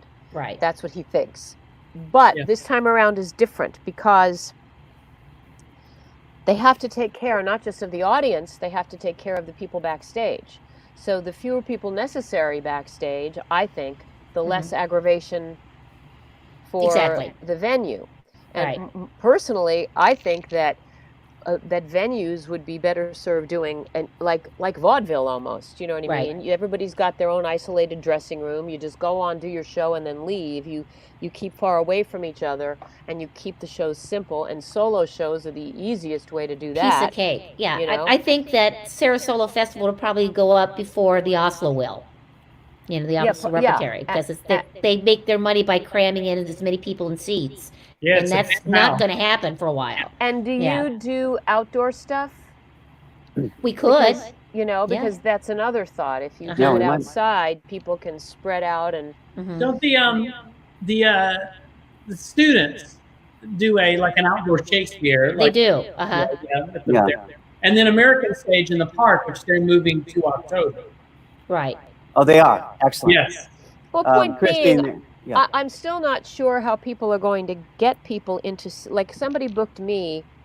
It was a Barrington stage, and they had booked me for July, and then said, we're going to move you to the end of July. Instead of putting you in the cabaret room, we're going to put you in the 550 seat room, because if we have to stagger the seating, we can fit 100 people in a 550 seat room. Right. Sure. Of course, that got canceled. You know, everything got pushed farther into the year. But that's going to be the interesting thing. How do you get people into their seats without shimmying past each other? And that's why I think you folks down there who are lucky enough to have decent weather more than we do, doing it outside might be a little easier.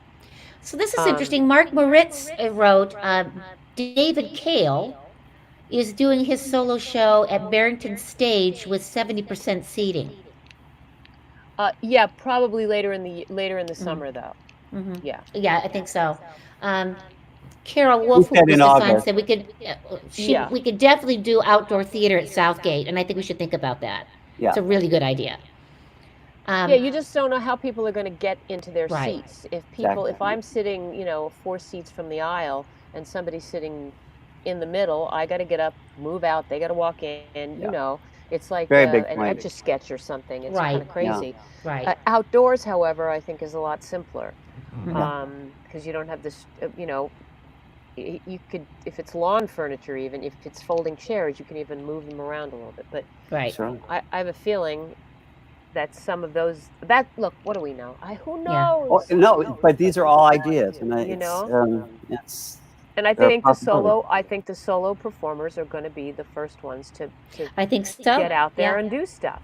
I think so.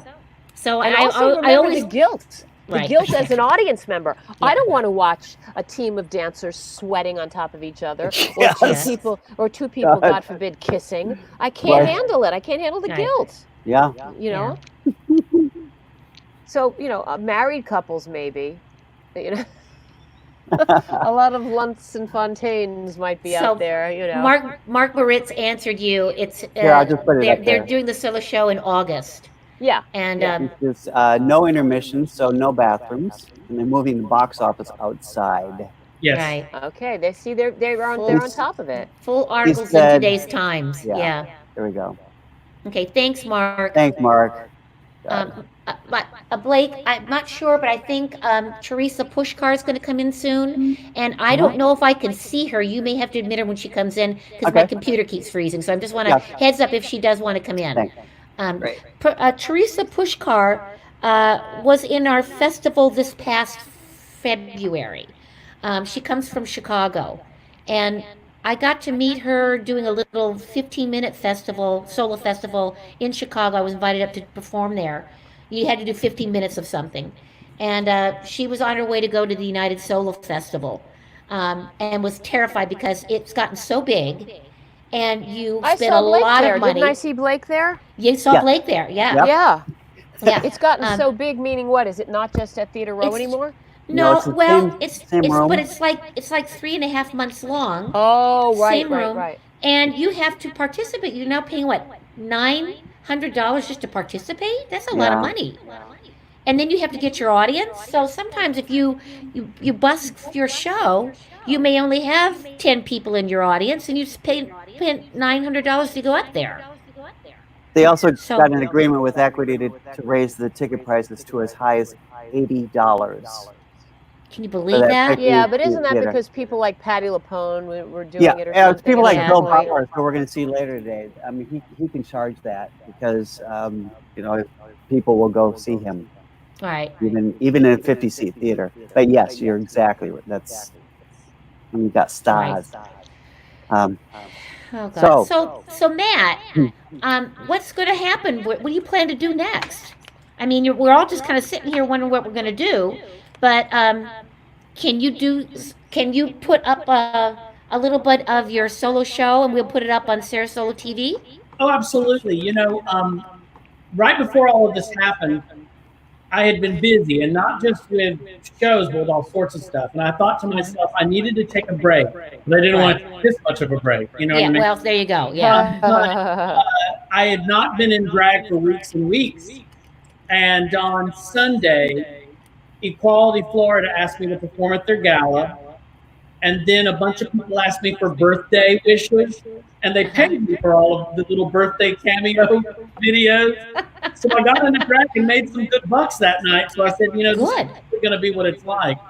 Right. So, yeah, I'm learning to do more streaming type stuff, more video stuff.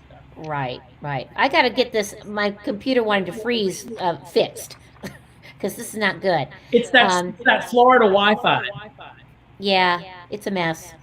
Well, from our end, it doesn't look bad at all, just so you know. No, you look great. It doesn't look bad at all. Okay. Yes, but if I'm hosting, I can't right now do stuff. Oh, yeah. That's the issue. Yeah. You're out of control. Okay, so I'll just have to make Blake do it all the time then. Sure. He's ready. He's ready to do it. So I have a question. I have an answer.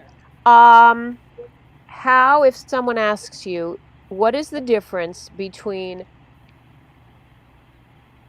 a solo show and stand-up? There's no difference. There is no difference really when you think about it. Mm-hmm.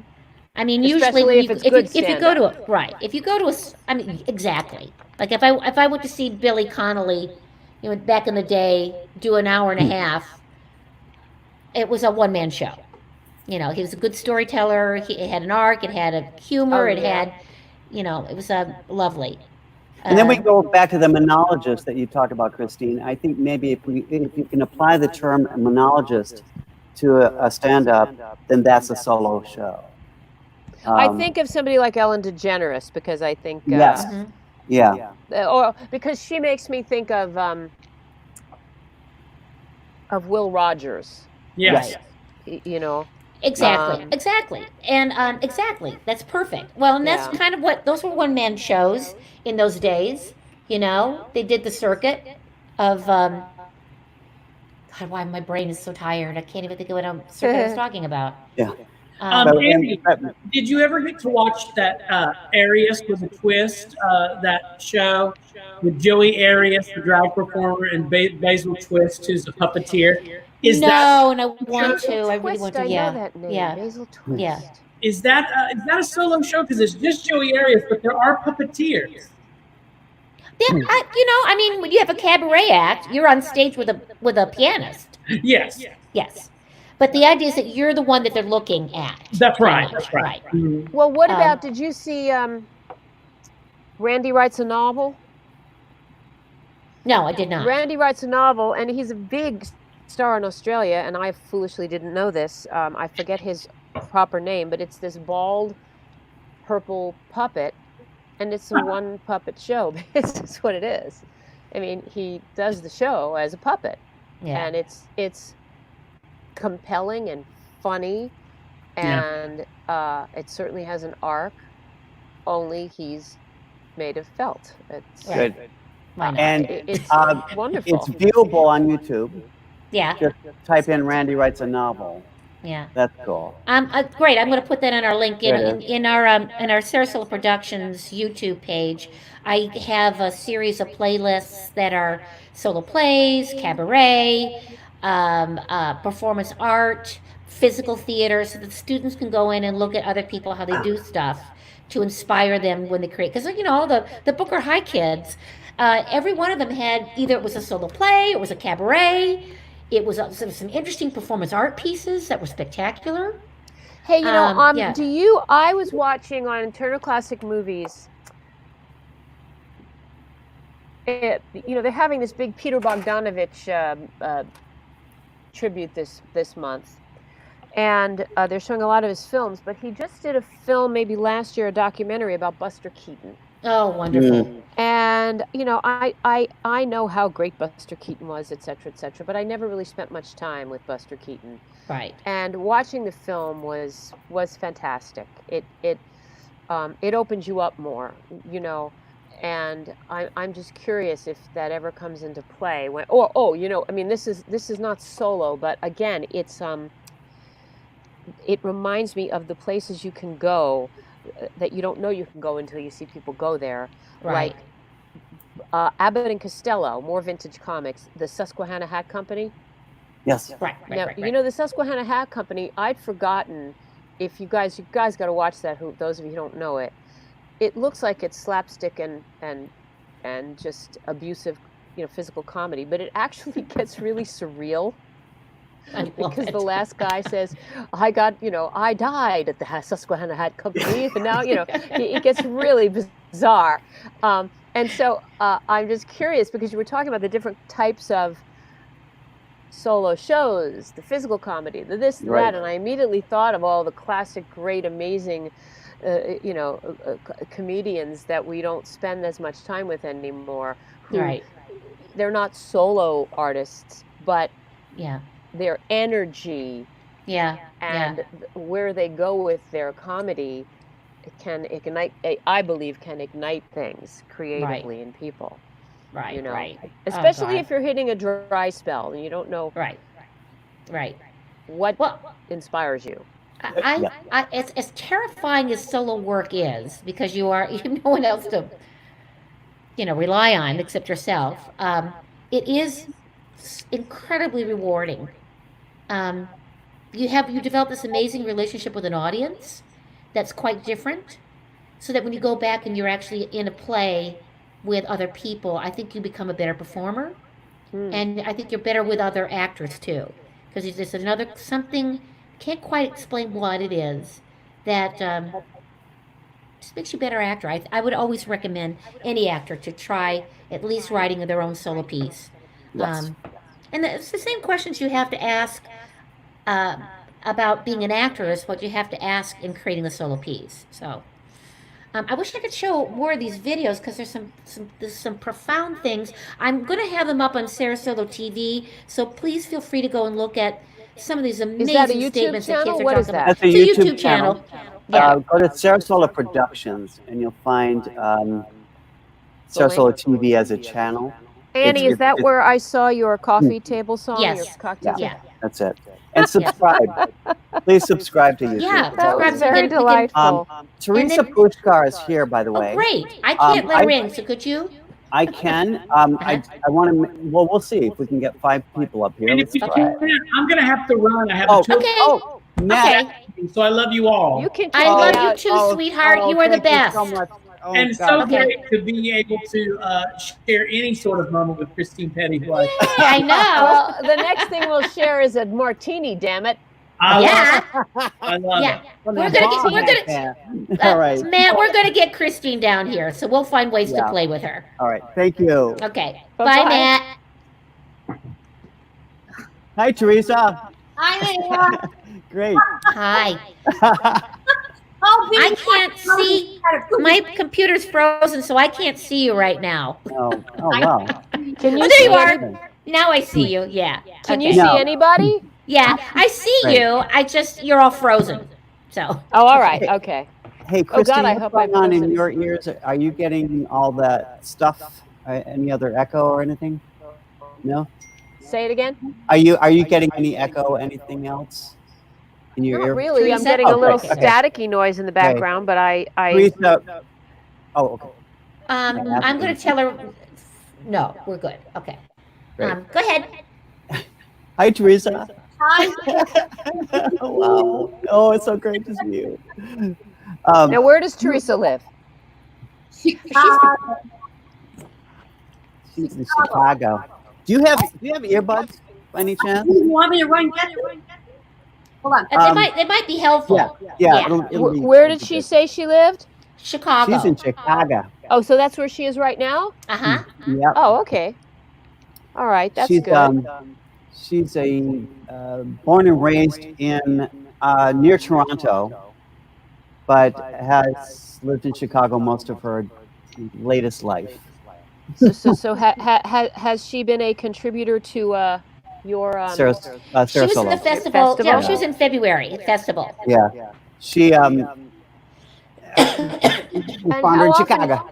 How often do people do their shows when they do the festival? Do they perform just once? Do they have multiple performances? Now in our smaller festivals, they do them 3 times. Yeah. Oh, okay, that's nice. It's really great. And we have a smaller theater. We have a 55 seat theater, which is delightful because when isn't it, Theresa, when they're right up next to you? Oh, it's delicious. It's wonderful. Well, Theresa, tell us a little bit about yourself. And I want to also ask you how you're surviving this time in lockdown. But tell the audience a little bit more about your experience of being down here, and you're also an incredible public speaker. Thank you, Annie. Well, I was graced with the privilege to work at SaraSolo this past spring with Annie and Blake, and it was incredible. It was an incredible way to start a very difficult year.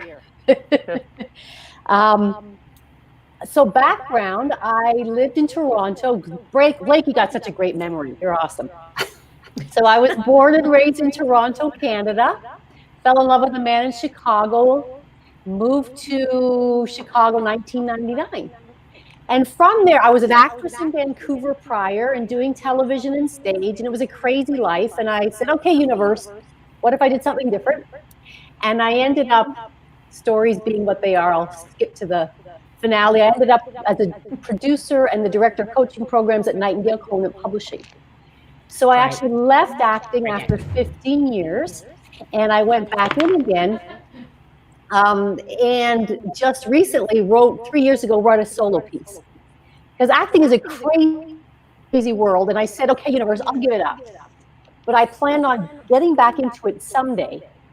And that someday was going to be on my own terms, without agents and cattle calls and craziness. And I ended up going to India 6 years ago and wrote about my experience in India. I did a 1-month process, yes. So my show it was first entitled Beauty, Bollywood, and Beyond. And then I retitled it Causeless Joy.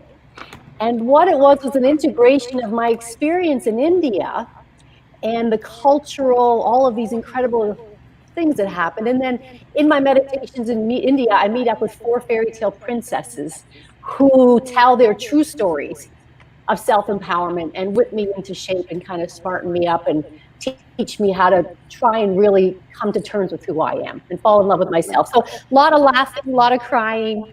And the highlight, though, was really working at SaraSolo with Annie and Blake. They love actors. You do. And it's clear that they do. I felt so nurtured. I was in a guest home with Jan, who was such a delightful hostess. And it was the highlight of this crazy year. Is that does that happen often, that you house the people at times? Yeah, if we out of town people we house, yeah. Yeah, they do. But I've never known a festival to do that. They are, like I said, they're very actor loving and actor oriented. They met me at the airport. They will drive you around. Drove me around. I got to do some busking with Annie. Yeah. We had such a fun time busking the streets for a show. It's so important for us to have a safe, beautiful environment for anybody to work, and then we become family because of it. It's our belief. Yeah, solo is a really difficult thing, and it's very vulnerable. And we want everyone who comes in to feel really, really safe. So by by the time you get there, you're only there so long. So the changes are like how do I put it? Like you're doing the last end of the process with them, right? Because you've shown up with the bulk of it. Well, let's just say that our festival is all finished pieces. And so they may or may not be things that we have nurtured. But they're also evolving too. As an actor, we're always changing. This is always true. Yeah, the show I wrote 3 years ago was a very different show, and so I did make some changes before going onto the stage at SaraSolo. Yeah, I want to do a technical thing right now for all 4 of us. If you will. Just go to your camp mic. You'll see your camp mic little gear there. Go there and go to audio, and just make sure that you unclick whatever the click thing is. I think it says something. Let me look and see what it is. It is disable audio processing. So unclick disable audio processing. Well, just make sure that that's unclicked. For me to work, I have to click it in. Otherwise, I hear it. No, you have to disable it. Okay. Yeah. Oh, now it sounds better. Now we're not getting the echo. Yeah, there we go. Okay. Yeah, the fuzziness went away. Huh. Okay, But now great. we All right. now, Annie, can we hear you now? Yeah, can you? Can you hear me? Perfect. Thank you. Okay, all right. We've been getting notes. Thank you, guys. Good. Oh, and John Shirley, by the way, says Causeless Joy was wonderful. Thank you, Theresa Puskar. Oh, thank you. He was in a wonderful audience. Yay. I'm so sorry, Theresa. You were about to say something about your experience, I think. Well, I was thinking about us actors. We love to hear awesome. ourselves, but to hear ourselves twice over as well. Yeah.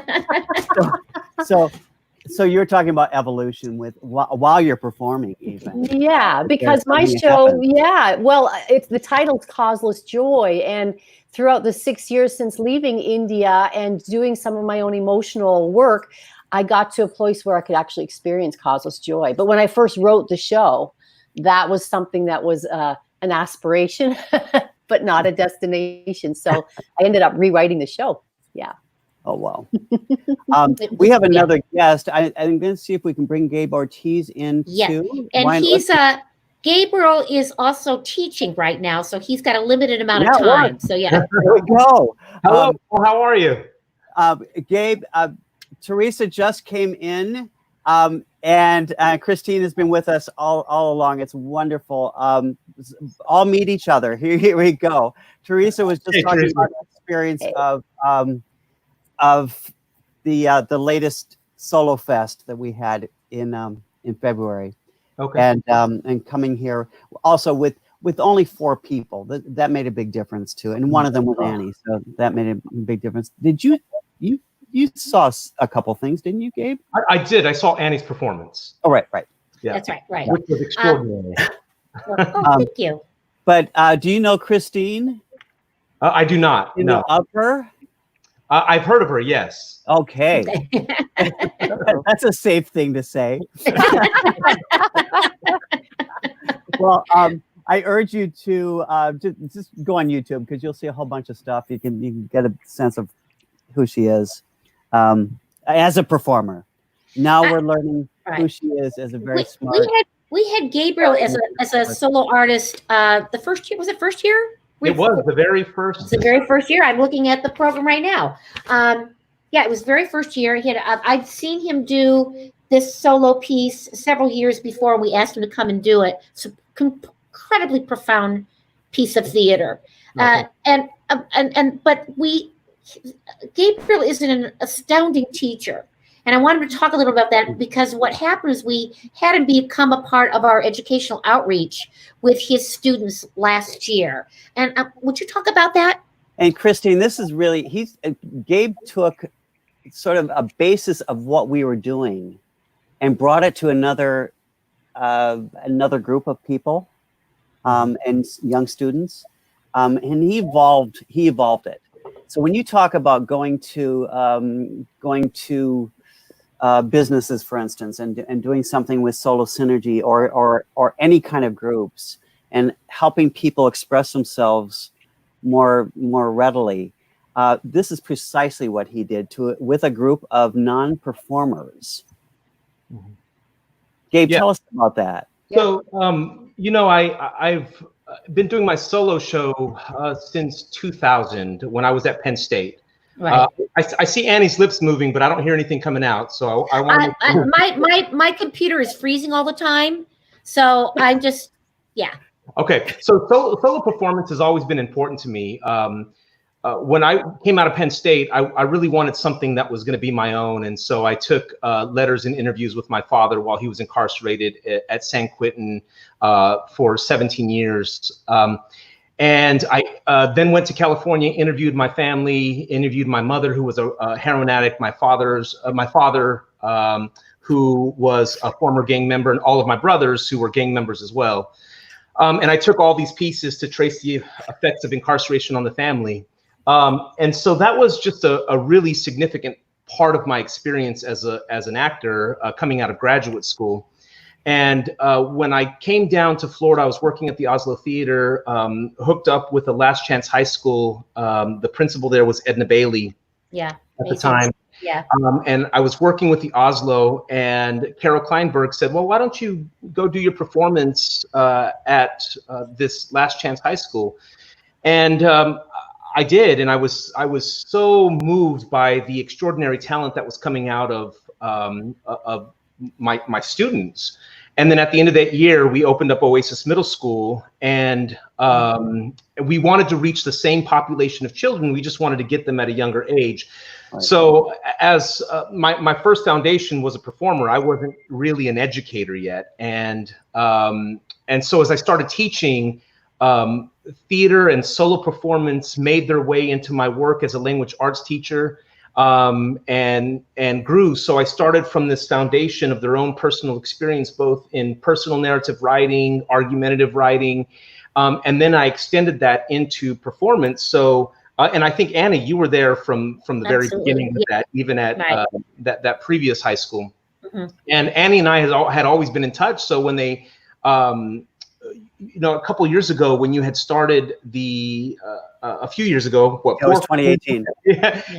Started the SaraSolo Festival. You said, well, why don't you try, doing solo performance with the kids? Right. Yeah. And so that was a challenge, because even though I was using their personal experiences on the stage, I hadn't really dived into individual solo performance with them. Right.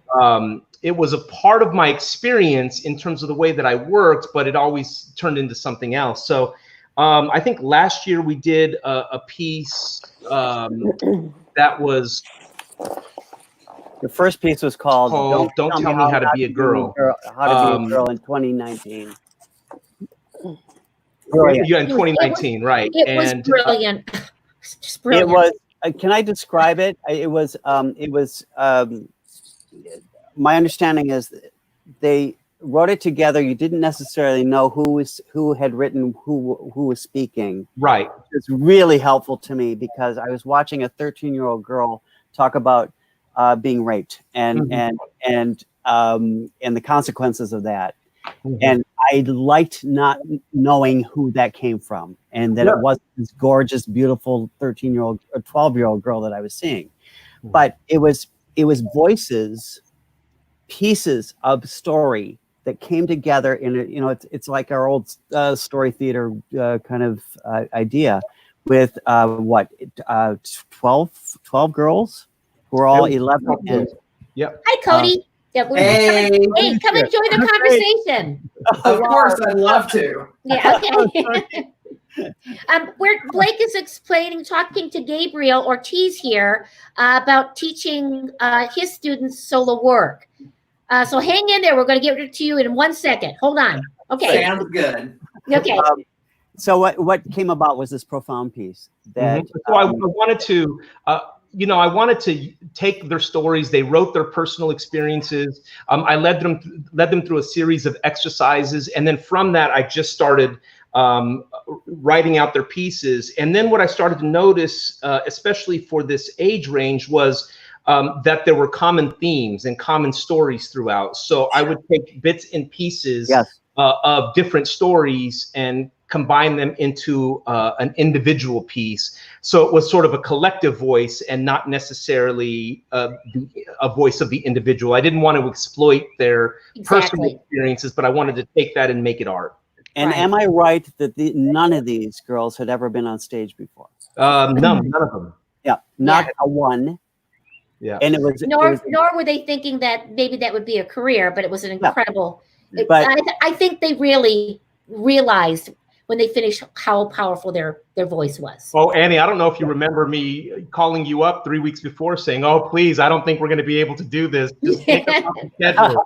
And I said, "Yeah, no, you're going to be able to do it. You're going to be brilliant." Yeah. So it turned into a fantastic reading, and then after that January reading for SaraSolo, we went all the way to performance with it, with the generous contribution of the West Coast Black Theater Troupe and allowing us to use their space. And so, yeah, it was just a phenomenal experience, in the work that I continue to do with my students on.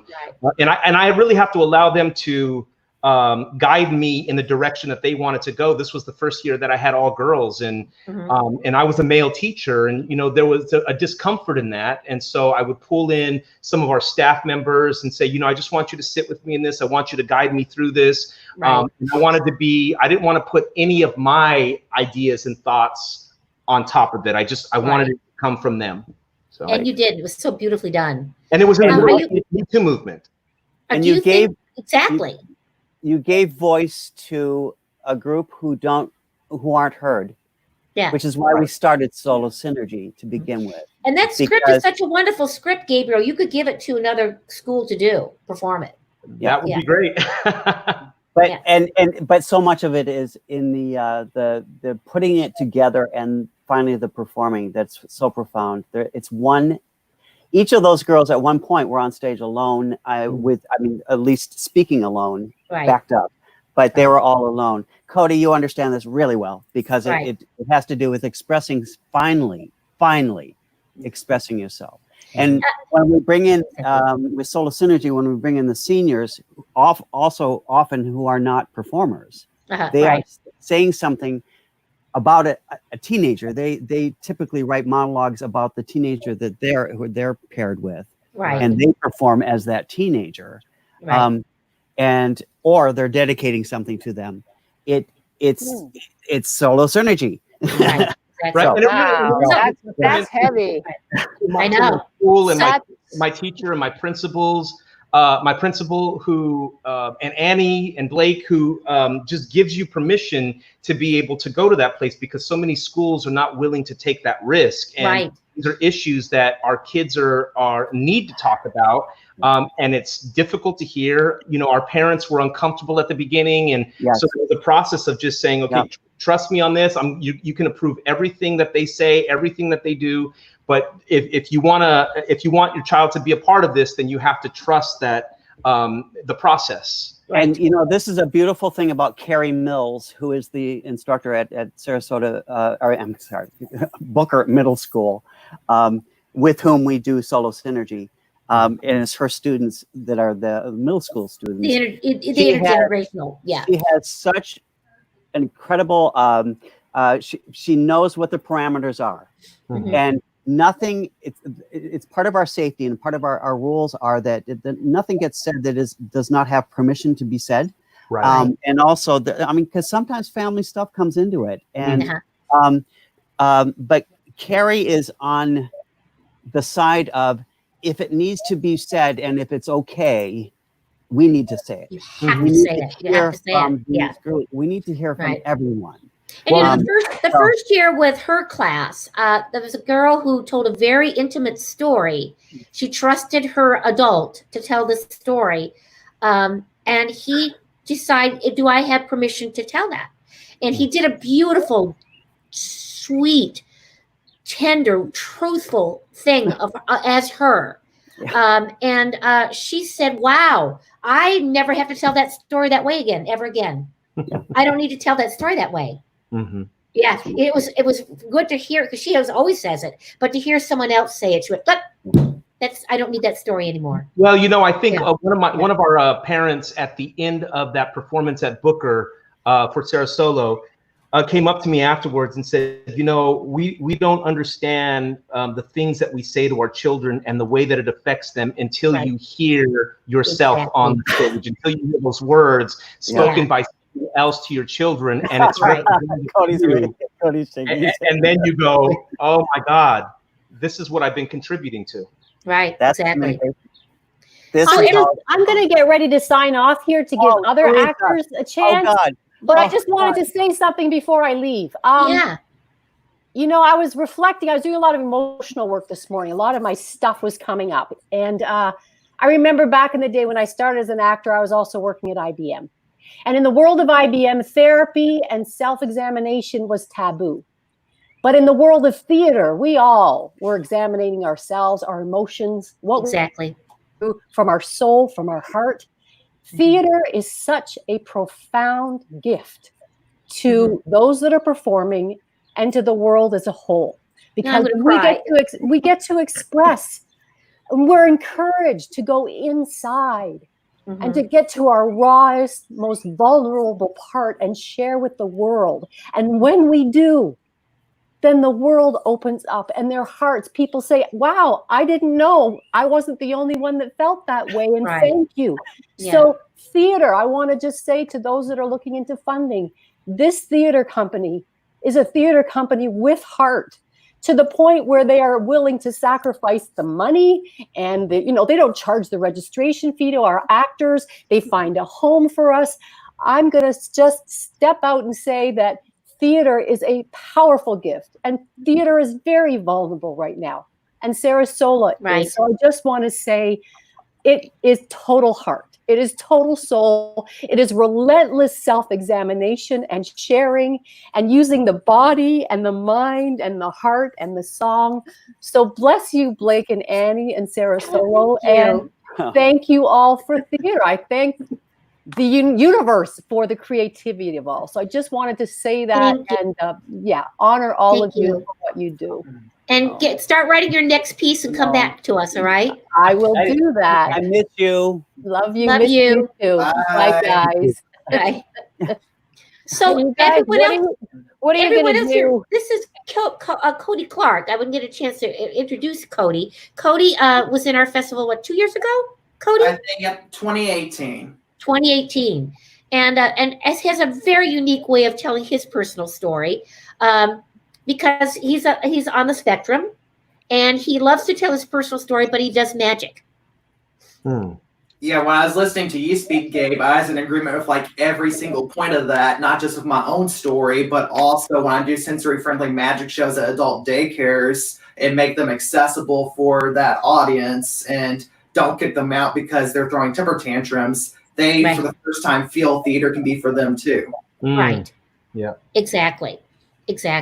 Well, because of you, Cody, over at Easter Seals, I work with some of the students there, and there's about 3 of them that want to create their own solo theater. A young, beautiful gentleman with Asperger's is an incredible rapper. His brain is amazing, and he wants to create a whole show. And he said, "You mean I can do that?" I said, "Yeah, let's work on it." Of course, now we're in lockdown, but once we can get back to being with him, I can't wait to work with him. A beautiful young woman with Down syndrome who is a performance art piece. The way she dances, the way she expresses herself, her sense of humor. She wants to do that. And another beautiful woman who says, "I've got a lot to say." She discovered the theater with us, and I made her disappear. He's a magician. Not the first person I'd want to make disappear, but I guess the magic's too powerful. Cody, did Annie introduce you to all of us? Christine, did you meet Cody? Do you know where? Cody, we found Cody, or he found us. Someone recommended Cody to us. And said he's a remarkable magician who has this incredible story, and he uses magic in his. Sorry about that. There you are. Off. And let's see, another one. So we brought him down 2 years ago, right? Yeah, 2018. 18. To do brought his him down from where? Yeah. Louisville, Kentucky. He's in Louisville. Oh, is that why you talk funny? Yeah, that's why I got a bit of an accent. Oh, I was gonna say, Cody, is that why you talk funny? Yeah. Yeah. That's why I talk Southern Burgundies. Right. Cody, you wanted to do a little piece of his show for us. I also want to say, though, that while Cody was there, he went to Easter Seals with us and performed for people closer to his population. And it was a room full of incredible, varied people who were all there at Easter Seals and did your whole magic act for them. Which was part of it. Yeah. It was really fun. Yeah. They had no idea what they were getting themselves into. It was great. I barely did either, but that is probably one of the best memories of the whole time down there. And boy, we had a lot of great memories. Oh, great. Well, did you want to do something for us? Sure. Is there a way we can temporarily make my screen the biggest? I think so. Blake, you're going to have to do it because my computer likes to freeze periodically. I'll show you one for my show and then one that shows how interactive magic can still be online with an audience like this. Does that sound good? Sure. Cody, do you have, are you near your screen? Am I what, near a screen? Near your screen? Yeah, I've got myself framed, so. Underneath it, you can see some icons. Oh, share screen. Do you want me to do that? No. You can't do Cody's. I'm trying to make. There you go. Thank you. I did it. Thank you. Great. Well, this first piece is from an autism advocacy show, Different Way of Thinking, and it's about how people's first perceptions of autism do tend to be a bit too black and white for my tastes.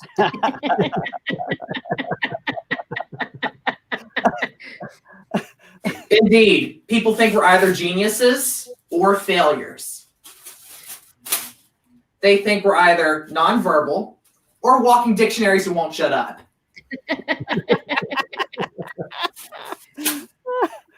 They think we're either cold or unemotional or having meltdowns at Walmart because no one is following social distancing there.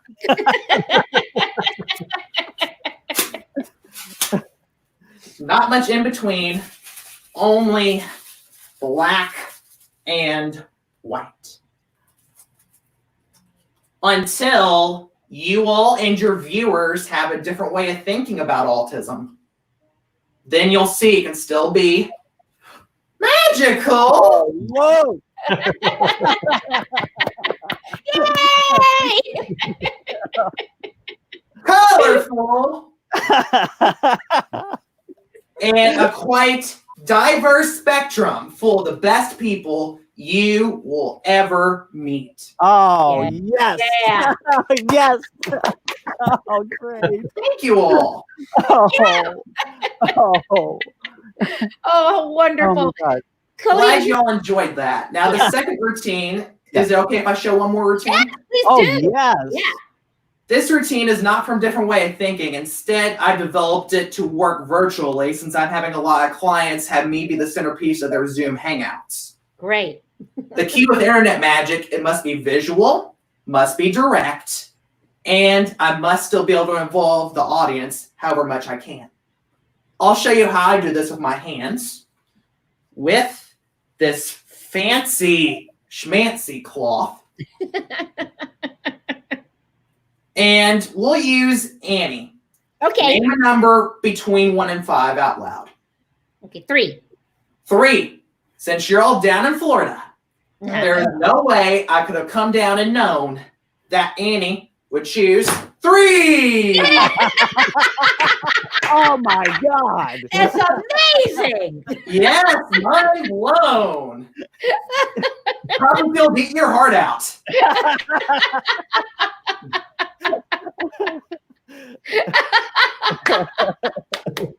Thank you. I love your laughing. I love that. I love that. I love that. I love that. Well, it started out as a joke, but as Bruno Mars says, if you don't believe me, just watch. Ah. Oh. Yes, now we're getting somewhere. Yeah. We got 52 cards in a deck. Each suit has 13. You chose the number 3, Annie. Yeah. There are also 4 suits. Do you remember what each of the suits are, Annie? Oh, yes. There's the suit in my closet. No. There's hearts. There's diamonds. There's clubs. And there's spades. Choose one of those. Okay, let's choose spades. Spades. We did not arrange this beforehand, right, Annie? Nope. Because So there's no way that I could have known to pluck out of thin air a 3 of spades. Yay! I love Oh it. my God. Glad y'all loved it so much. So are you working on a new show? Well, I'm working out what I call Zoom into Magic, a magic show that works specifically over this format. Oh, love it. Love it. Okay, well, we'll have to hire you. That's vulnerable too, Cody, because this is true true upfront magic. I mean, what do you call it? Close up magic? Close up magic. Yeah. Because it's right in front of us. It's right there. There's no hiding it. That's actually what I like most about the virtual format is everything's close up, even the stage trick with the streamer. Right. So the lines between close-up magic and stage magic are blurred as long as you can set yourself up a good home studio. And fortunately, it's pretty affordable to do so. I've been using a camera called Epoch Cam on my phone that's only $8. And just whatever Pixar lights you have around your house, there's one Pixar light above me, one below me, and you can look professional on a budget. Excellent. So Cody, this is your Epoch right now that we're seeing. Yep, that is correct. Incredible. This is an app that you can get with iPhone. I don't know if other phones will take it, but and it creates an incredible camera for you that that becomes your webcam. Exactly, especially since you can't buy webcam. You can, but they won't ship to you till June because everyone's buying them. That's right. There you go. I think Huck was talking about that yesterday. Yeah. Okay. Right. Okay. Excellent. I'm going to see if I can. My computer is freezing again, so let's see if I can pull you out of that. Yeah, that's what I was about to say. Feel free to make everyone sing again. Okay, Blake, you may have to do it because I'm frozen. Oh, wait a minute. There we go. Did it. Okay, great. Okay. Excellent. Oh, Cody. You're the best. Oh, so are you all. I really hope I can get back to Florida after all this is over. Well, I hope so too. Cody, we were talking. You were shaking your head. I mean, you clearly are starting the conversation about what we've been wanting to talk to everybody about. It's like, how do you cope here? But I do want to say something about you shaking your head during things that Gabe was saying about a form of expression, because people who don't know you don't know that you didn't talk for a while, and it was kind of clear that you were never going to speak because that's what your parents were told, right? Yeah, they were told the worst case scenario that I couldn't walk, talk, get married, have children, blah, blah, blah, blah, blah, blah. Yeah. They were given the riot act. They were. And now, Christine,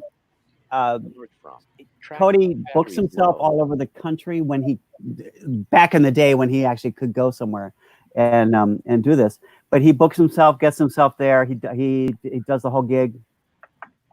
He's got a couple. I can talk for you right now. A couple friends around the country who are also magicians, and there's a great community out there. And you guys see each other at different conventions, and there's a great network, isn't there? Yeah, but it's one of the most interconnected arts communities I've been into because in order for people to learn magic, although I can't reveal to you all the secrets, someone has to reveal to someone the secrets. Right. So we all are very tight knit. Right. That's really great. Right. I love it. And you've done.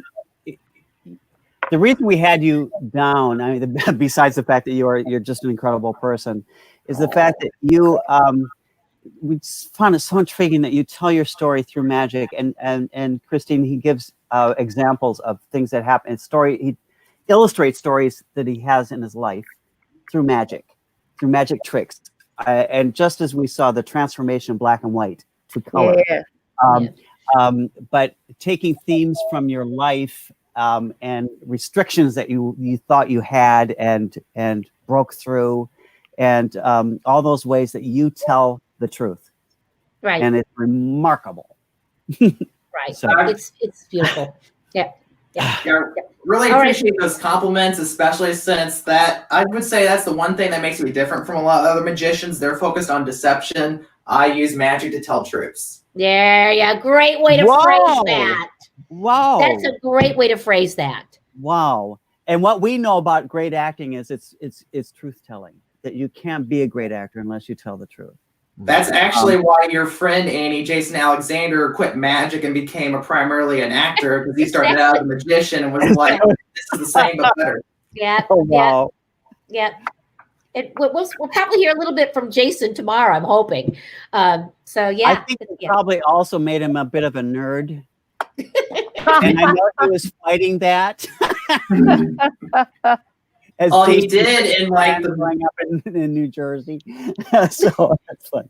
He actually did around 2006 relearn his magic, perform at the Magic Castle, and actually win an end of the year Magic Castle award. Oh, I'm sure David was there. This is 2006. Yeah. Yeah. Sure, David Stein was there. I think so. Yeah. We've got a message here that we have raised $4,690 plus match and prize. Yeah. 3,622 equals. So far we have 8,312 total raised. All right. Pending. Good for you all. Yeah, Good for you all. And I encourage everyone, give what you can to SaraSolo. Yay! It really brings in a lot of diverse perspectives to your own wonderful community. Thank you. And when we can all be together again, you got to come back and visit us again. Promise? Actually, I can double promise because I don't know exactly when, but next year at some point when this ends, I'm due to be in Tampa for a friend's wedding. Okay, excellent. Well, then we'll definitely have to get together. That's for sure. Yeah. Even if it's not on the exact SaraSolo timeline, we'll do a one-off or something. Okay. Great. And we'll have Christine come down too. It'll be great. Or we'll sponsor you. We'll present Cody Clark. I totally love that. I would not that I was considering not going to the wedding, but that would definitely make it way easier. So expect some emails soon. Okay. You can blame it all on us. I'm sorry, I gotta work. Oh my God. I love you. We are here. Getting some more stuff in here. Well, I want to give some more names. Okay. Can I Please do? do. Are you okay? Are you okay for a little bit? Great. You know, at one point we had 3 broadcasters on our as our guests. Yeah. Because Theresa also does that, Christine. Theresa does broadcasting. Gabriel does broadcasting, and you do broadcasting. And Christine has a Christine has a show. How did they get there? Well, you have to have Sirius Xm radio. You have to be a subscriber to Sirius Xm radio. And I'm on the Broadway channel every day, miraculously, through Radio Magic. I'm on 9 a.m. to 3 p.m. Eastern. I know. I've been on your show. Yeah. And you gave a shout out to SaraSolo on that show too. Yeah. I did, and I have to do more of that. It give me a website or a Facebook page. SaraSolo.org. Oh, great! Perfect. Simple. Rita Mazer gave us $72. Oh, that's lovely. Great. Okay. Bob Trisellini, 50. There's a Gabriel Ortiz. Oh, who's that? It was 100. Woo, all right. Hazel Edlinger, 100. Sal Garcia, wonderful, 25. John Sullivan, 50. Linda Garcia, 25. Suzanne Hudson Smith, 100. Carolyn Michael, 100. Oh, Joanna Glass, 100. Oh, wonderful. Jason Wolf, 118. He's creative. Great. All right. And a way of looking at this is that if there are people out there lucky enough to be working from home so that their income hasn't changed. Yeah. And in fact, I think that if you're lucky enough to work from home, you're probably spending less anyway. Right. You're not going to Starbucks. You're not out and about. Well, I wouldn't go that far. You know. Well, you're not paying there's a good way to save. Every time you make yourself a cup of coffee, put $4.50 in a jar, and you'll have you'll have enough for a car by the end of this thing. But what I'm saying is that there are a lot of people are saying, look, if you would have gone to the theater this weekend, then just donate it to SaraSolo, or if you would have gone to or donate it to whatever, just make a donation to whatever pastime you would have been devoting spending your money on. Right. If you're lucky enough to have things remain financially the same for you, and there are many people who are lucky. Mm-hmm. I know many people who are working from home. Right. Just because your kids are driving you crazy, the paychecks are still clearing. So it's nice if you can do that. just on like, honestly, I went to my manicurist and I was going to buy like $200 worth of gift certificates, even though I knew they were going to be closed. And they had already closed, and I felt terrible because I wanted her to have that money now, right. And honestly, if she never reopened, I would have been happy for her to have had the money anyway. But people, try to think of it that way. If you would have gone to a SaraSolo Festival anyway, right, then give the money you would have spent and include do you have, concessions? Yep. We have T-shirts and we have cups. Include the overpriced Pinot Grigio. Yeah. In there. All right. Yes. That's right. Yeah. We'll have our own SaraSolo wine. Winery. Yeah. So we have merch, but we also. I was supposed to be here for half an hour, and I have stayed in my pajamas far too long. Oh. Okay. So, and I think Bill Bauer. Can we play your divas one more time while you're here? I don't know if we'll be able to. Annie, I'm so sorry. Yeah, but my computer is really freezing all the time. I doubt we'll get it. I can give it a try. Right. Look, I'll do them now. I'll just do them. Oh, okay. right. Yeah. Yeah. All right. So pick Here one. we go. Let's make you a large screen, though. Okay. Oh, God. Well, you call out the names of who I should do. Okay. Okay. So you're large. Elaine Angela Stritch. Lansbury. Oh. Elaine Stritch. It's very important that you don't drink alone. Unless you're on stage, and it's fine. Go to the SaraSolo Festival. Angela Lansbury. Ladies and gentlemen, it's so very important that you attend the theatre and you encourage it to grow and blossom. Please give generously to the SaraSolo Festival. Fran Drescher. I love the theater, and I love a good performer, somebody who projects and has stage presence. And there's so many of them at the SaraSolo Festival. Some of them aren't even big single.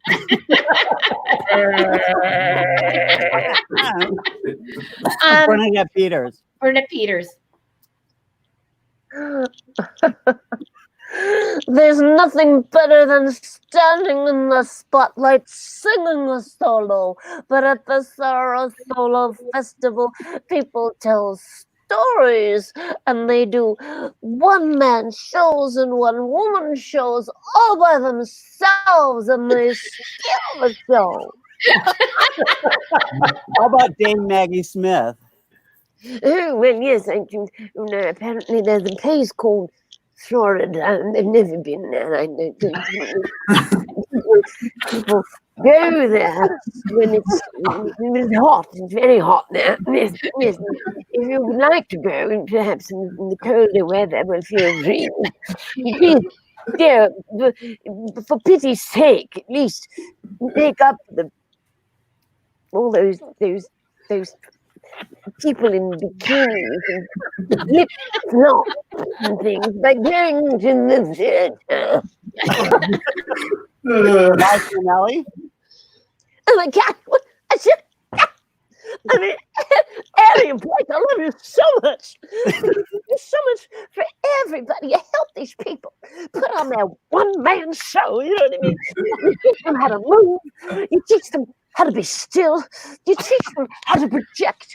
You teach them how to be quiet. And you teach them how to tell stories. I think you're probably my best friends in the whole world. Ever. God, terrific. And the last one you did would probably be Joan Rivers. Oh God, can we talk? I said, no, really, can we talk? When can we talk? I mean, I'm waiting, all alone, talking to myself, and enough is enough. God, I can't wait till we can all get together and you can listen to me talk at the SaraSolo Festival, you tramps. Thank you. you. Oh, wow. Oh, Christine. That was amazing. Great job. Thank you, guys. Go to YouTube. Find her. Christine, you're genius. Great. And she'll be down there to SaraSolo someday. Oh, are you kidding me? It was already on my list, and oh gosh, absolutely. More power to you, and stay safe. And this really went well. I'm sorry I stayed so long, but I loved it. No, yeah, no, it's great. And I have makeup on, so I have to do a lot of Zooming today because I'm not putting it on again for at least it's been 12 days since I wore makeup. Anyway, it was nice to meet you guys. You're all fabulous. I hope I meet you all in Florida. So do. You too. All right. Keep carry on and sanitize. All right. He went away. Is Bill Bowers there? I don't. Oh yes, here he is. Can you click it Yeah, in? I got to go as well. That's okay. Okay. You're gonna go too? Yeah. Okay. Thank you so much, Cody. I love you. Oh, Can't Cody. wait for you to come back. Thank you. You're welcome. Thank you. Hi, Bill Bowers. Is he in? There he is. Okay, there you are. Can you all see me? Yeah, now I can see you. This is my brother, Bill Bowers. Yeah. Hi. And it's very strange to see us like this. See, we're actually twins. We were separated. I know until you got all that like muscle and God body. Yeah. Oh dear. I came out about 10 years before he did, but we're still twins. Yeah. It was the same birth. But yeah, until I have that muscle God body, and you know what it looks like now. Yeah. Everybody's tuned in to Bill Bowers. Bill Bowers, we have met, well, we've had mutual friends, but we finally actually got to meet at the the United Solo Festival in New York. Right. And we just, it was our first year, which was 2012. And we bonded. We knew that we had our very first year in 2015 of doing the SaraSolo Festival. We had to have Bill Bowers be like the star that comes down. And he was so spectacular. It was such a wonderful year that we have an award, a SaraSolo award that's named after him. It's the Bill Bowers Award of Excellence. And people have been very honored to win it. Yes. It's just like the Tony. Yeah, it's just like the Tony. It's the Billy Award. Yes. No, I'm very honored to have my name connected in any way to SaraSolo.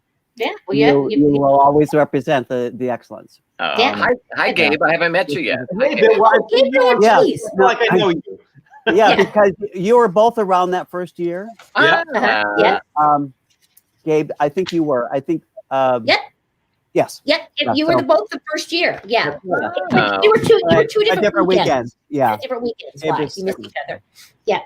Yep. And Gabriel has been is a wonderful, magnificent teacher. He was joining us last year, also with his class. You may not have heard his class of these magnificent girls. Weren't actors and created an incredible theater piece of solo monologues. Yeah, well, of course, a monologue. Tell me how to be a girl in 2019. Yeah. Just very profound. So wow. So what are you doing these days when you have to stay in your home? Well, I just want to say before I answer that question, I was sitting here in the waiting room or the green room, whatever you call it, listening to Christine Pedi, and I am such a fan of hers. And I thought, oh my God, now I have to follow Christine Pedi. So I was actually in a flop sweat here. I think she is so brilliant, that woman. Yeah. Oh my God. Yeah. She's a dear. Yeah. And she stayed through most of the show. She was just having a good time talking. It's really great. Oh, I just love her. And she was doing musical the whole time, through several years of the United Solo Festival. Yeah. Oh, really? Yeah. Yeah. In 2012, she was doing it. Right. And I didn't know that. Yeah. And so Annie said, wander upstairs and come see this thing that I directed and I wrote. And she had no idea what she was getting into. And it was Trevor's Fire. And I don't know if she got it when she was there either, but she was sort of blown away saying, I didn't know what I was doing, but oh, wow. Okay. So that was the introduction, I think, to United Solo Festival. Right. It's right in the same building because she was at. Yeah. Right. Yeah. So it's very, very, very cool. So yeah, now answer your question. Oh, what am I doing? I am,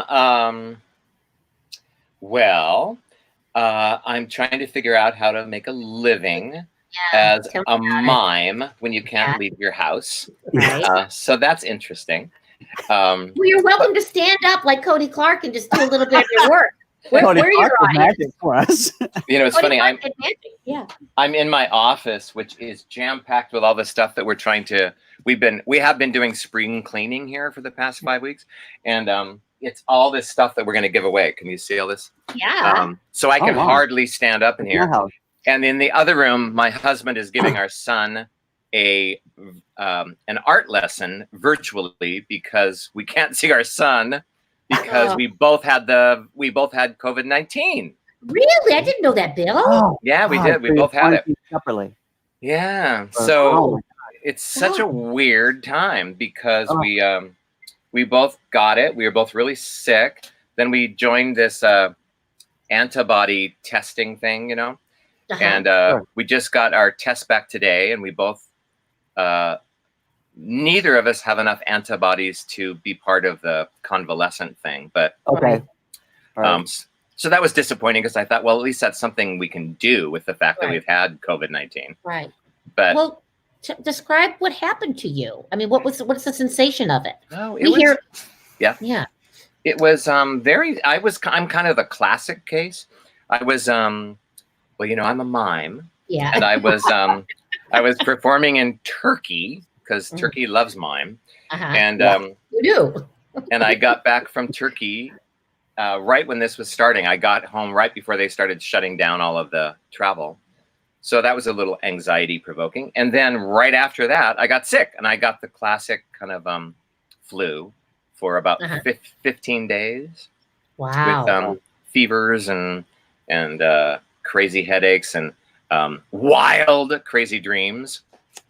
And wow, maybe I have COVID-19 because I have wild dreams. Well, it also, you know, there's been so many stories written lately about people having all these wild dreams in just this time in the world. Yeah. So anyway, I was kind of the classic case of just like, I felt terrible for about 15 days, and then it kind of faded away. And Michael, my husband, got the other version of it, which was he couldn't stop coughing, and we were afraid he was going to get pneumonia. So it was very stressful. Dear. Yeah. But we are very lucky because we came through it, and we're still sitting here. Excellent. So, excellent. But the bad news is it meant we can't see our son, who lives with also his mom's, and so we're just 36 days into not seeing our child. Which is, oh my God! Right. We see him. We see him like this. We hang out with him like this every day, but it's not exactly the same. So how are the art lessons happening? In my world, Bill, that's called lucky. Oh, that's called I understand. COVID to get 36 days away from my kids. Yeah, I understand. I understand. There are many of them, aren't there? Patty Snyder says, "Hi, Bill." Hi, Patty. I see that. She was your stage manager. I remember. I don't know how to. I don't know how to respond. She still talks about that. She's up on the scroll there. Yeah. Yeah. Yeah, she still talks about that experience of being in one with you. For everybody, Patty was Bill's stage manager when he came the first year to SaraSolo, which meant that there were sound things going on and a few lighting things.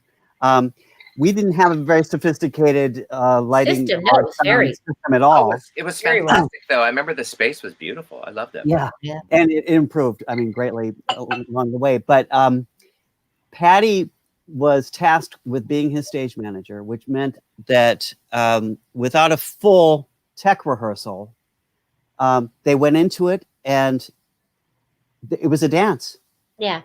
She said it was the most profound thing for her to have to, because you're breathing with a solo artist. It's not like you're going through the script. You have to anticipate and breathe. And she said it was like I was a part of it. She said it was fantastic. Yeah. Oh, that's so sweet. Yeah. So that was really great. Well, hi, Patty. Yeah. We'll have to have you come back down again if we ever can. I'll do it in a second. I'll do it in a second. I just want to go back to answering your question. It's funny, just being like we're all in this same boat of trying to be in the, trying to figure out how to do theater or be theater people on these kind of platforms. But I'm teaching a class for the Stella Adler Conservatory where I've taught for years. And I have to say, my students have blown me away every week with the kind of work they're doing as solo performers. That's not ordinarily what I would be teaching them. I teach a physical storytelling class, but because we're all in our homes and they're all around the world, it's an international group. So every week I've given them different assignments to find ways of making theater in your home. And the stuff they've done has, it's been astounding. It's one of the most. Have you been able to record any of it? Yeah, I've recorded all of it. Excellent. Had you been doing any kind of like FaceTime or any kind of one-on-one instructing anyway on online? A little bit. It's it's funny. I just love that. I love artists' brains because we just find a way to survive. And, Here we are. So I'm getting more and more contacts every day of people who are reaching out saying like, hey, do you have an idea for a 15-minute class you could do on some particular thing about mime or about physical theater? So I'm actually doing more and more. I've been asked by the New York City Public Library System to develop a series of 15-minute lessons, something to do with something you can do at home and something you can do online. So I've developed a couple things on hand dancing and one I call tabletop theater, where we use objects from around the house and make theater. And so it's interesting. I'm surprised just how willing and how creative people are. It's just again a reminder. It does make me miss theater even more. Oh God, and I miss hugging. Oh my God! Theater community, we're always so huggy, and it's interesting because hugs is one of the ways that your immune system improves, and now we are forced not to support our immune system in that way. It's strange. Wow! Yeah. Wow! Well, I'm heading out. I just want to say, the work you guys have done over the past several years has been extraordinary. You bring a different voice to this area. You guys fill a lack that the other theaters in the community are not feeling. So I just wanted to say thank you for allowing me to be a part of it. I don't think my program at Oasis would be what it is if it weren't for your inspiration and your advice and your support. So thank you all so much. And Thank you, darling. One day this week, Annie, like I promised you, I wrote on that experience with my daughter. Excellent. So I'd like to maybe share that with you. Right. Well, we could do a Zoom together, and you could, and we can call Blake in it too. We'll listen to it. That would be fantastic. Okay. Bill, it was nice seeing you again. Nice to see you, Gabe. All right. Bye-bye. Bye, darling. Yay. So, we're kind of winding down. I'm so disappointed, Bill, because I had all these wonderful videos set up. And in the beginning of this, like the first hour, we were doing pretty well. And then my computer is constantly freezing. In fact, right now I'm looking at a frozen computer. I'm looking at a frozen you. Oh, yeah, and then I'll freeze again. So there's something going on with my system, which is a shame because I've got this. Maybe that's just the three of us. Let me see if I can pull this up. I think that made a difference because things seemed to buffer more when we had we had more people on. Or maybe. Oh shoot! I've got to go back into here. 1 second. I'm just hopeful. Can I just say a small world thing? Yes, please do. I was riding my bicycle around, which is what I've given myself license to ride a bike because I can stay away from people. And I was riding my bike just about 4 days ago, and I haven't seen anybody from the world. I've just seen my husband and, my son on internet. And I'm riding along on Houston Street, and I hear someone go, "Bill Bowers!" And this bike comes swinging around, and the guy goes, I said, "Who is it?" Because he was wearing a helmet and a mask and a coat. And he said, "It's Ben Kalish." Oh my God! For heaven's sakes! Yeah. The last time I saw you, we saw him. Yeah, oh and he brought you up right away. Yeah. So anyway, I love that guy. Yeah, he's moved up to to Upper West Side with yes. And I think he's alone there, so that's. But Yes, he is oh my alone. God! Of course you saw Ben. Isn't that funny? But I just can't get over how Sarasota is like the glue to my life. So many things bring me back to Sarasota. I find the same thing. Yeah. Okay, let's see if I can play this. It may freeze on us. Okay. Oh, I hear myself.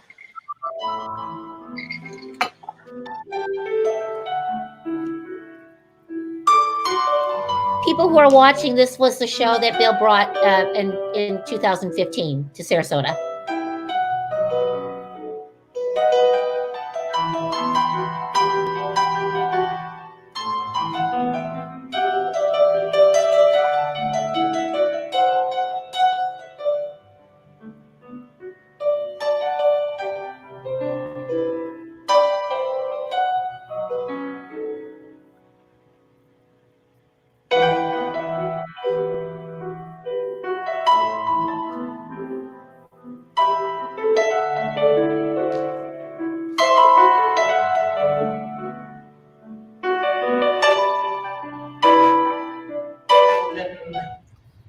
Loose lips sink ships. If you can't say anything nice, you don't say anything at all. Hold your tongue. Don't upset your father. Shake and think. See, there's actually a lot going on. Yeah, this is where we start to freeze. It's about the same place. Yeah. Oh well. Yeah. Okay. So let's take that. Okay. Well, thank you for that. Yeah. Are you kidding? Thank you. Okay. Now you know what? Unfortunately, you can't leave it. No, my computer froze again. So hold on. Great. Talk among yourselves. As I triple axle into the kitchen. Oh, it's completely frozen. I can't do anything. Okay. Spinning across the linoleum. Can you mute it? No, not muting that. At my soft feet. I can at least do that. Okay. I now see my. Yeah. Oh, thank you. There we go. Thank you for that. That's all you need to do.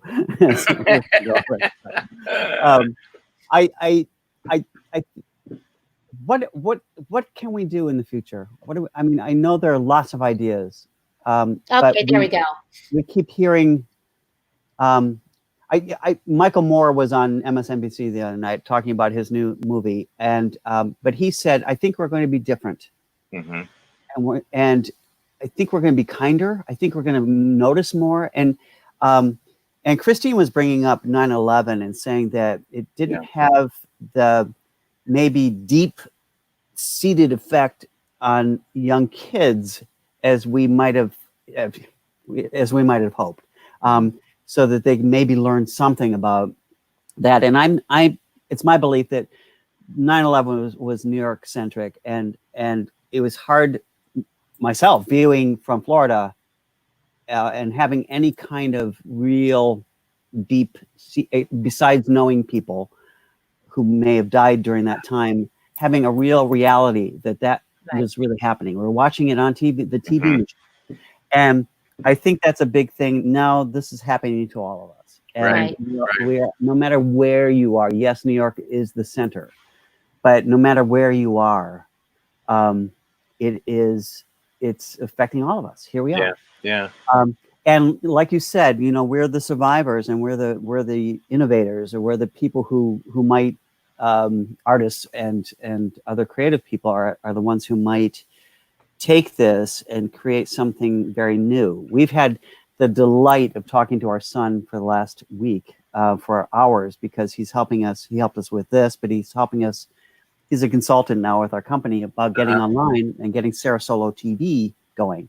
And so he represents to us a new idea and a new sense of how we might be present. We might do a festival in the fall. I don't believe theaters are going to be on. So we might do a festival in a very interesting way, somewhat like the streaming happened last night with Sondheim. Or the night before. And the beauty is that people can accept crudeness right now, and they can accept the fact that it's live and it's one-on-one, and so who knows what can happen from all this. Yeah, and it'll be interesting to see how when people will be eventually to go back into theaters again. Right. How that will change the programming. Yeah. Because we're now gotten used to things being so forgiving this way that maybe we'll see less money spent on splashy shows and more just focusing on something much more intimate. Right. Yeah. And now with SoloSynergy, because of our education program, which deals with one-on-one or going into the schools, especially, we obviously won't be able to do that for a while either. So we're thinking about, for instance, getting maybe a teenager and oh, my brother's calling me. Yeah, well, it's 3:00, so he's probably figured you're done. All right. Oh, that's right. We said we'd call it 3. Yeah. So this is what we'll do. Hey, let's still broadcast. Let's end this conversation, right. and let's find a way to pick this up in another way, because I'm not done with my Bill Bowers. So yeah, Bill, this might be you chiming in on a Zoom call with or a Zoom meeting with us and like 5 juniors from Booker High School.